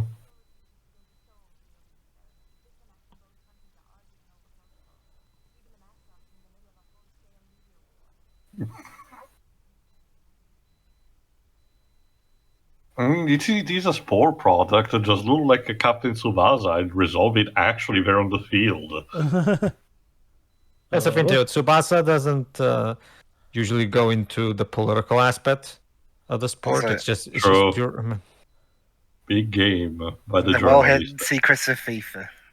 A better use is Ninja 11 because in Ninja 11 they literally portray the corrupt people like the cartoonish bad guys that they are. So guys, FIFA are in trouble again, although this time it's I'm not. also It's not totally believing entirely this raid is financial. real.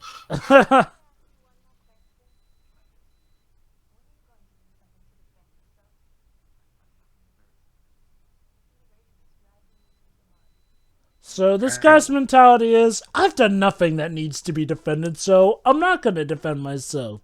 Total logic, right?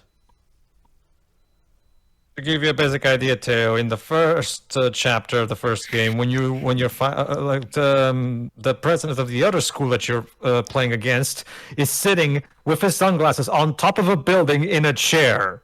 I wonder who the bad guy is. I just Also, Jove, I feel like what you just said could be, just the idea behind this whole movie in the first place. I know, right? Probably. Oh, He guys, believes there's a ball. There's a traitor. You would say there's an imposter? Among... But guys, I thought we had our... Have you ever heard of Among Us FIFA? So yeah, so now he goes off to pay a visit to the retired Yao Havilage. I guess it's in my country. Is it like the lake, Como's Lake? Ah! That old makeup is so not convincing. I mean, I know, again, the budget was very small and everything, but still.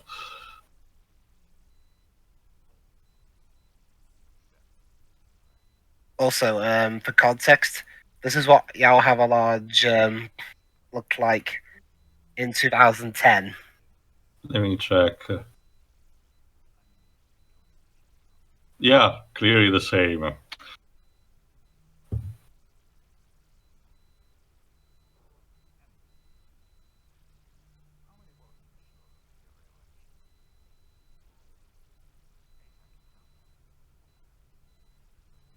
In Switzerland now. You know, if David Cage were ever to write an autobiography, it probably would be written a lot like this. Kinda, hey, yeah, it even I jumps suppose. around a lot in the timeline. I guess it Exactly. will really fit him.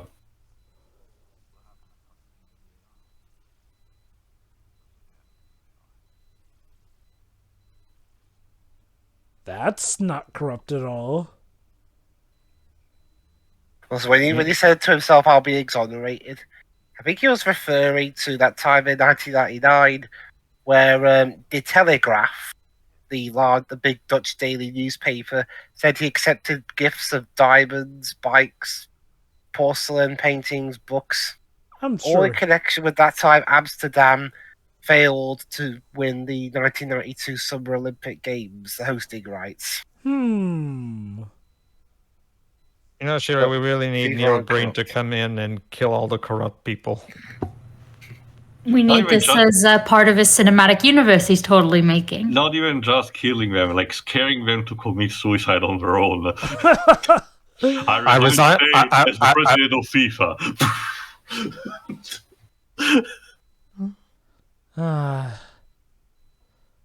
We a can all be Neil strong. Breen FIFA movie. I hate the politicians in my country. They're so corrupt. They killed my wife. We need to have a Generations re-marathon of Neil Breen's movie. That's also. Oh my god, what's in the super secret safe? Yeah, I was about to mention, is it like a celebration of the past of FIFA? Oh, it's the World Cup. Trophy. Okay, I really don't understand this because we also had a scene before with Gerard Depardieu contemplating the one that he was carrying. So you can tell that they're trying to go for some kind of symbolism with this. I just don't understand it. It's because the movie doesn't take enough time to really show what the supposed weight behind the trophy is. Like, you even said. Go on. With Gerard Depardieu, I get it because it was the first. There was the tension behind it. But in here, despite the trouble of the company, there was no reason for him to do it unless he was gonna fucking jerk off that also, fucking yeah, trophy. look at all the former FIFA presidents on the wall. Just.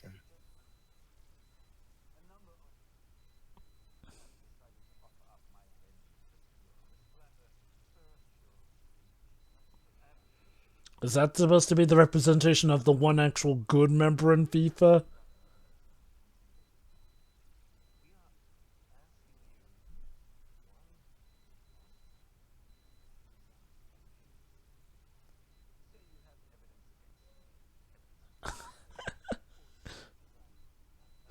The irony. Okay, how does resigning help him avoid prison? Shirai, I just want to remind you, this was the same year that Sepp Blatter and FIFA got arrested. Apparently, just one month apart from the release of this. Yes, this movie, which shows Sepp Blatter defending himself and showing his innocence, happened in so close proximity to him actually getting arrested and found guilty. Oh, so you're in the conference for like a minute, just to say, see you're in Seoul, guys. You better not cut ahead, movie. Oh, good, they didn't for once. Is it? It's war for rich people, I guess. First world fucking problems. Yeah.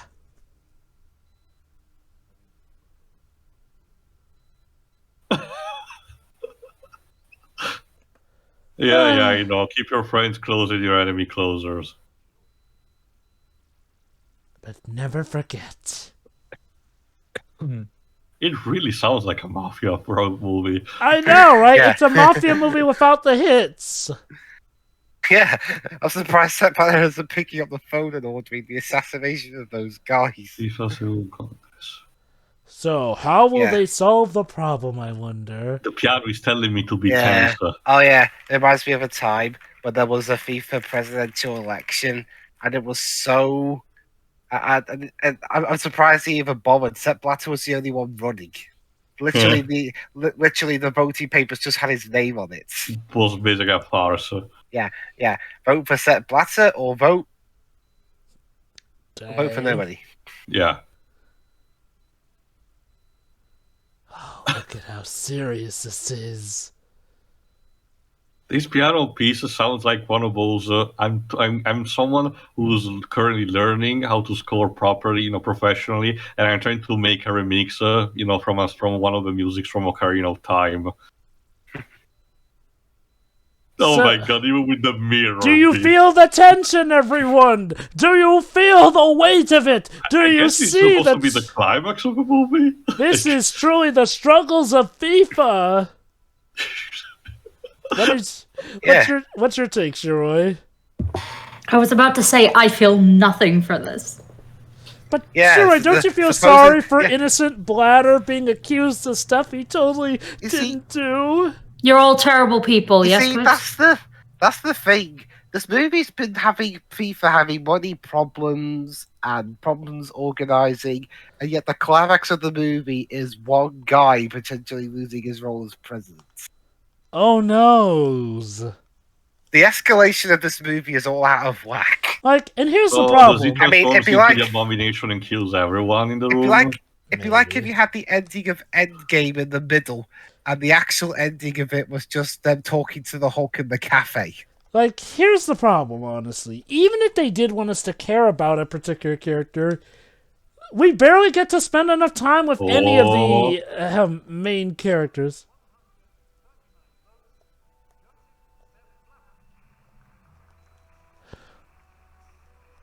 Yay! I guess. Also, what's Hayao Miyazaki doing there? Most unorthodox. Sorry, Mr. Miyazaki, you can't tie this into anime ruining everything somehow. It looked like him a little. Okay, why did we need to see the dust particles in that shot? Anime ruined in the name of FIFA. Oh my god, this is irony, the movie. See what I mean? See what I meant about the last time we did the commentary for this? FIFA can't even get defending themselves right. Half the time they made themselves look like the mafia. And also... Is this how it ends? No. Nope. Alright, we still need to finish this fucking match. Also, golden goal. It was really a framing device. So I guess the girl would actually manage to actually parry the goal this time around. Remember when the golden goal rule was a thing? What? Oh. Okay, basically, for those who don't know, if a match reaches extra time after 90 minutes, there was this thing called the golden goal, where the first team to score instantly wins the game. Mm-hmm.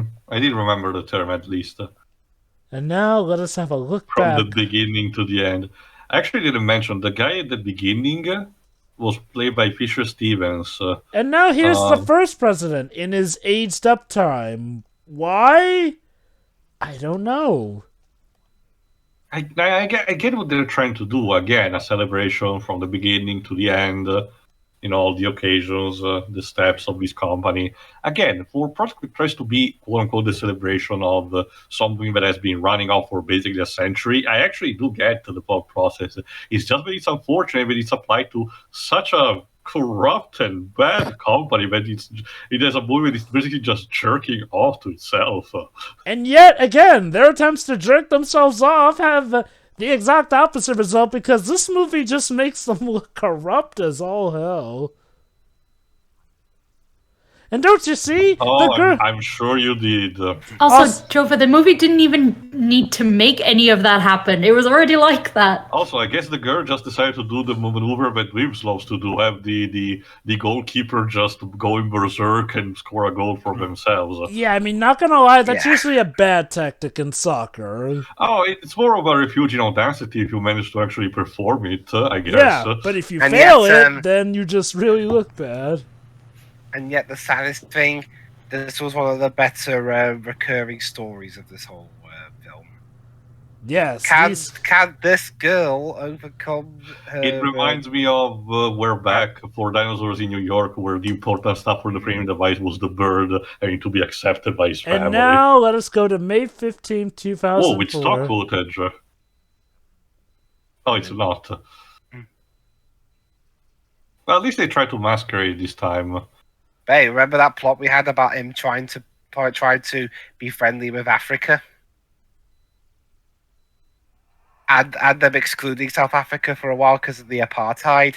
Well, there we are. That's the resolution.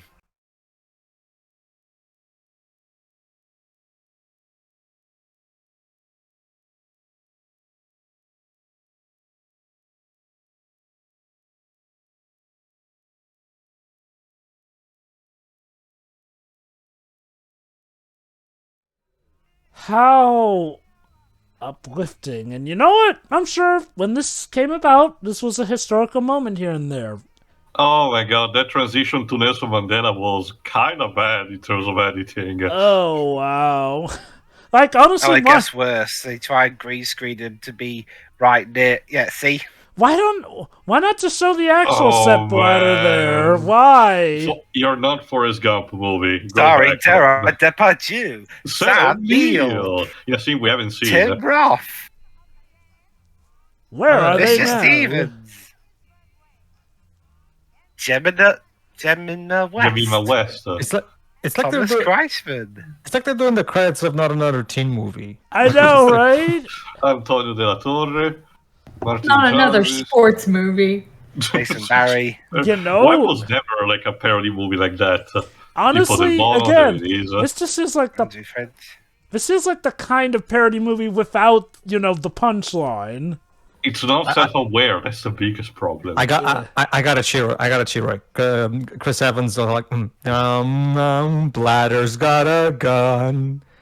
Joseph Bladder got a gun. So run away from the I heard that name, Anthony Higgins. Did I mention it's a metaphorical gun?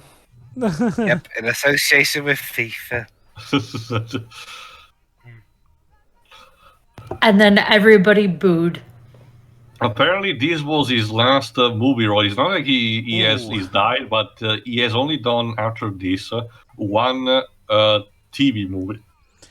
But this was his last movie role. Also, Shiro, yes, whatever few people in the theaters were there booed. Fantastic. Oh, it was. Oh, I know this guy, Anthony Higgins. It was the main antagonist in Young Sherlock Holmes. Actually, Really? Rob's in that movie. Yeah. Poor guy. This ends up being his last film. Oh, that's Again, the thing he for has the done director, one apparently. TV role, after this, but that was it. So, mess. So, that was United Passions.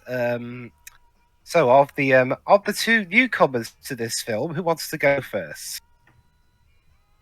I guess I can. Might as well. okay, the movie itself is really a mess, truly. But I would lie if I say that it is not that fun in some capacity. Mostly not clearly for the way the movie intended, obviously. But again, when we started, I was fearing it was gonna be very boring, and just too immersed. But the lack of self awareness, the bizarre schizophrenic editing, sometimes the acting, and some weird occasions in general, do make it kind of an entertainment product. More like, oh, it's so bad, it's so good.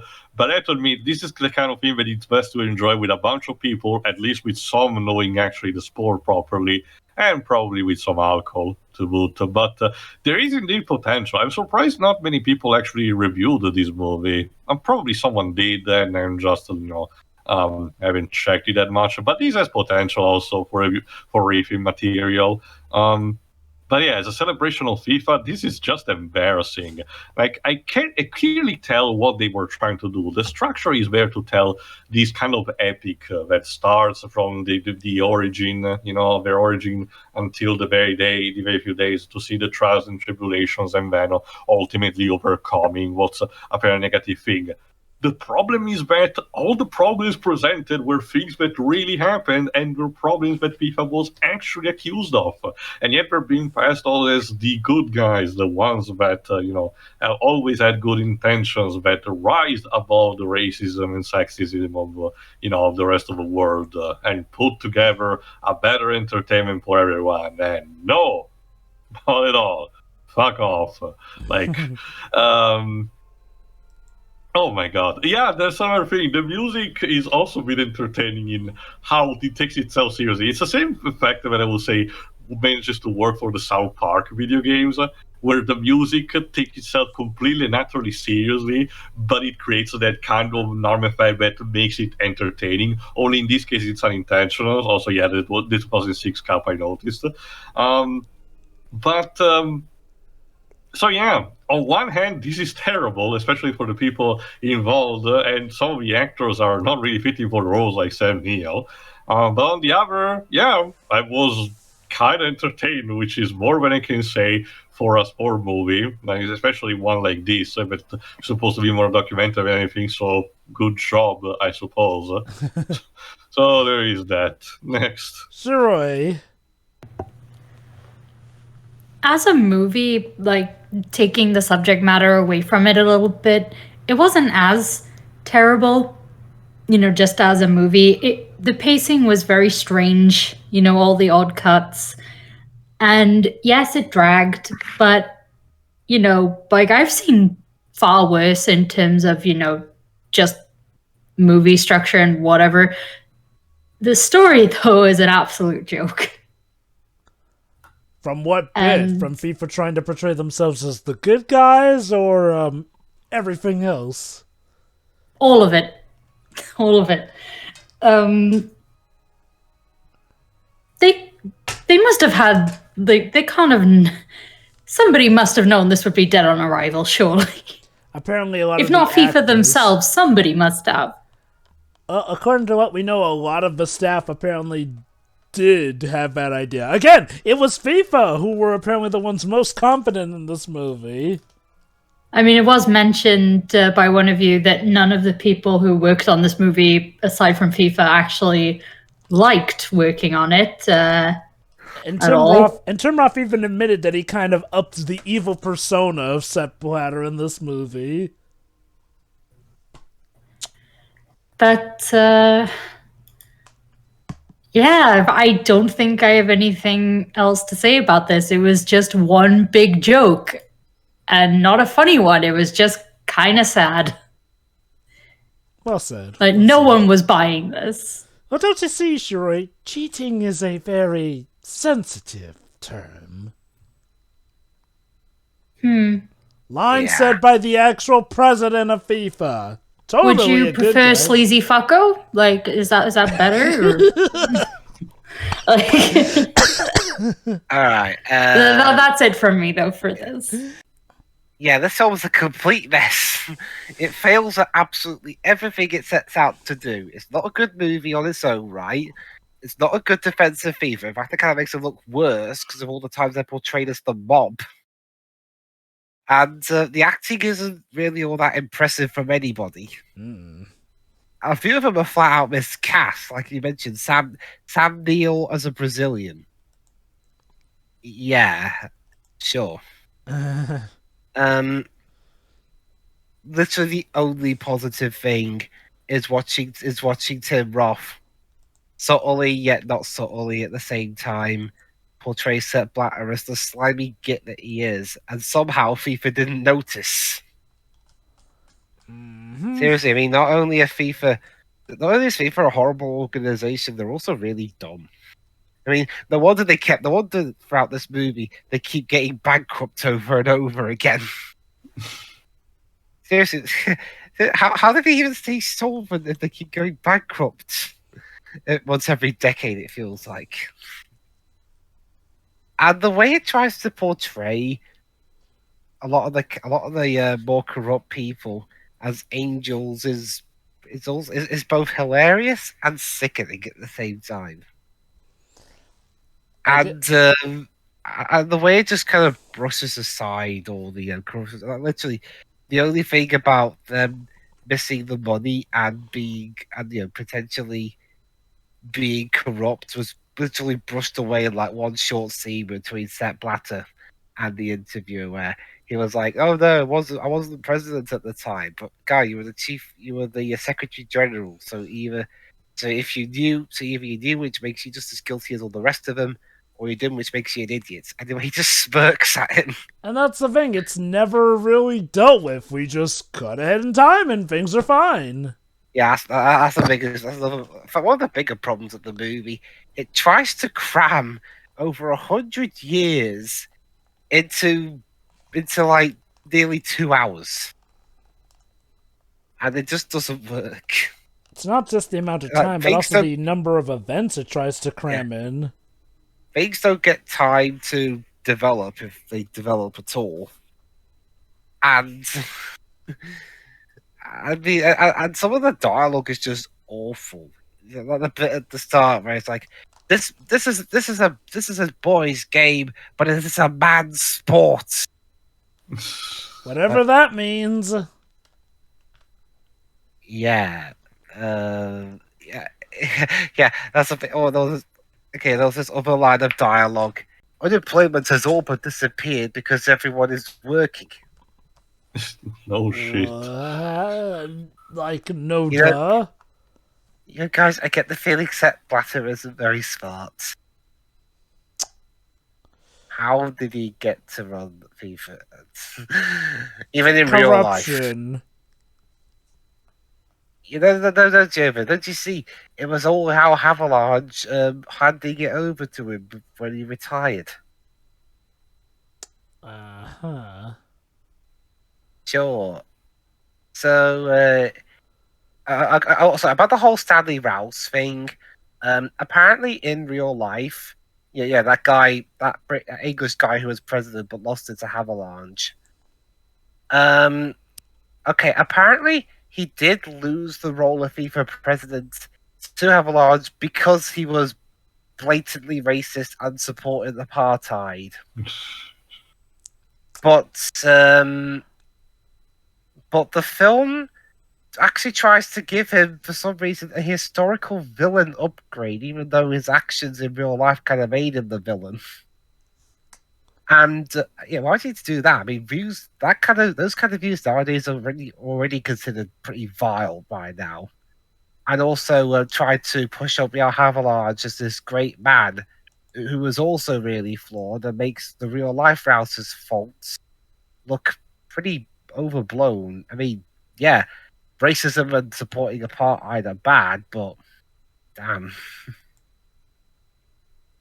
And also, Albertine said he tried to insert ironic parts into the movie. I can believe that.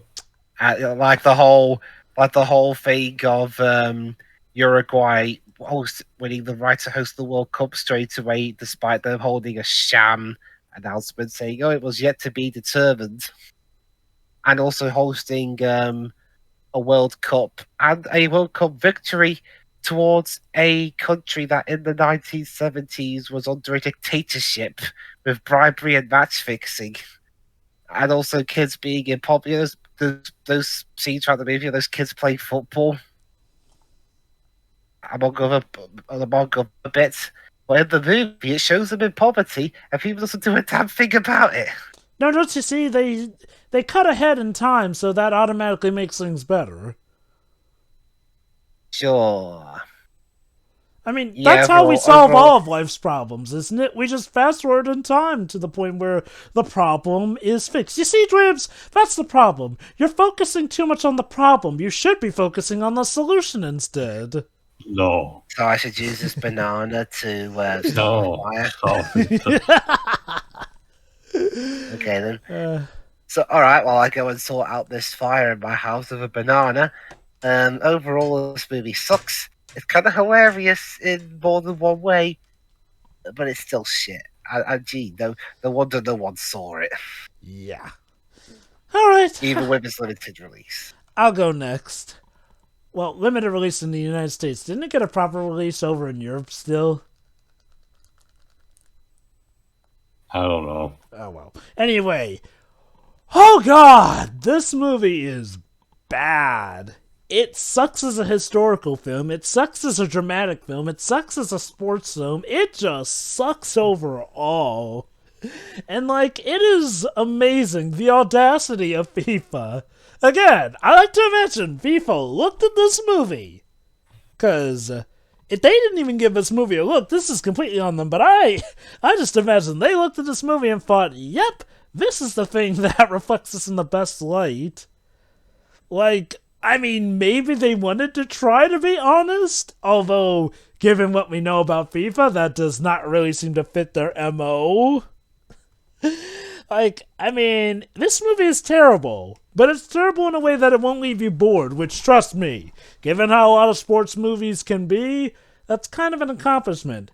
Only problem is, it's for all the wrong reasons.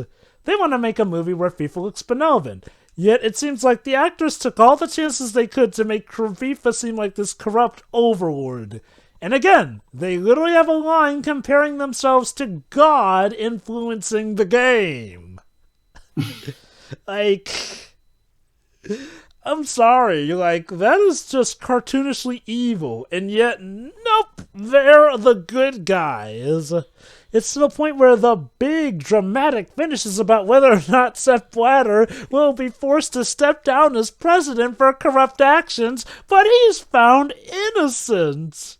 Again. And this was released in America, not too long for when America arrested FIFA. Again.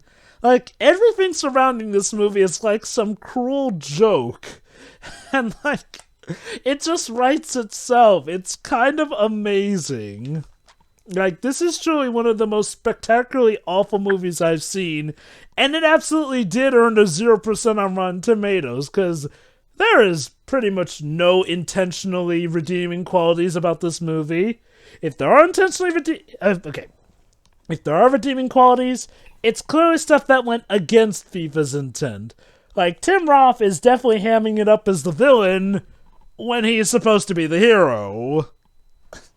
Sam Neill also gets on the villainy act as well, here and there, to the point where the most benevolent one is the guy who plays Jules, and he's a thing, and that's the thing. By the time his story is done, there is little to no connection with the present time stuff. Like, I mean, they named the first World Cup trophy after him, and he's barely a figure in this movie. It's like there is so little connection between the scenes. Like, and you know what? If this were a miniseries and it wanted to focus on different eras every time and then, that would be fine. But no, there's literally a part where the 1966 segment gets little over a minute of screen time before we head over into it. It's so schizophrenic. And what? To culminate in showing that a girl can play soccer with the boys in an unofficial kids match. Like, again, I can imagine representing the innocence of the youth potentially with that there are worse problems in the movies, but like you mentioned, there's also the war segment where we noticed that during World War II, where it probably would have been more apparent the struggle FIFA did. Nope, glossed over in like 10 minutes tops. I know, right? And then there's, of course, the scenes where they go on about how, FIFA fought for people of color, FIFA fought for women's rights, FIFA were all on board that progressive train, totally from the beginning and start. Oh god, it is so cartoonish. And again, it's just amazing how it became such a big failure. Like, honestly, I almost would want this to get a what happened, except I wonder if this even really needs a what happened. Like, this is the kind of movie where you can just look at this and you pretty much know what went on. Oh, mind you, we did get stuff confirming certain aspects here and there, but it's like, it's so blatant a joke of itself to the point where it might as well have been self-parody by the end. Because that's sure what it feels like. To the point where it feels like I'm looking at deleted scenes from The Godfather of all things. Criminy. Again, I just can't find any particular major person on YouTube who normally reviews movies but talked about this. The closest he got was John Oliver talking about it, like Graves mentioned, but that's it. I suppose part of the reason is because, well, you gotta be a big FIFA fan to have probably even heard of this movie, I assume. And again, the limited, that's the thing. FIFA wanted to supposedly make a good name for them, yet they gave this a limited release. Not really getting the message out about yourselves now, are you, FIFA? Seriously. Maybe it was because of a budget that they had. The fact that they did not have much, so they believed, again, we're doing the Blumhouse effect. Even if we have limited, we're going to score enough. But they're FIFA, for a supposed non-profit organization. They sure have a lot of money. I know, right? Wait, FIFA seriously tout themselves as a non-profit organization? Oh, wow. Remember that scene at the beginning, Jova? They try to pride themselves over trying to be above, the current the political states of the different states involved. Wow. Again, the jokes just write themselves. And they don't stop coming. And again, this pretty much culminated with the 2015 FIFA corruption case. And how did it end? Oh, pretty badly for FIFA. With Sepp Blatter removed from office. Again, this movie, this is like lightning in a bottle, except for something incredibly bad. But they pulled out the stops, and this is what we got. One of the worst movies of all time. All right. Hey, Joe, close this out with your thoughts. I'll take a cue from Shiroy. It's ridiculous and it's gross. There you go. That's it. Did I say it well? Did I say it properly, Shiroy? Is that how it is? Yeah, I guess. There you go. See, that works. Seriously, what else can I say? I mean, you guys already made this very clear. I mean, this movie explains exactly. This movie literally explains why it's bad on its own. So I don't feel the need to repeat what has been said already by all four of you. I'm curious, however, was there something that entertained you at least? It's entertaining for a while, but then it starts getting, because it's one of those things where it's like watching a let me put it this way. Watching this movie is like being in the room with a madman in Arkham Asylum. You enjoy the incredible insanity that this person is possessed by. But after the 10th minute, after the 15th minute, after the 1 hour mark, it starts to get to a point where you're just like, okay, this was kind of surreal, but at this point it's just getting old. Like I get it. It's just like this person is so insane. He just keeps doing insane things, and it just gets to a point where I'm just like, okay, I guess it really is a case where this person is just insane beyond belief, and I'm just go on. The only thing I don't get is what was up with the soundtrack. Like, I guess someone really felt inspired with that one. I guess. Clearly. Yeah. That happened. That was a movie. I guess. Yes, it was. We'll have to see you for whatever sport weird shit happens next, I guess, on this front. Next time we have to do goal. And what Jova asked for, an actual football movie that focuses on the... It's basically the Rocky equivalent of football, basically. All right. See ya. See ya. Yeah. See ya.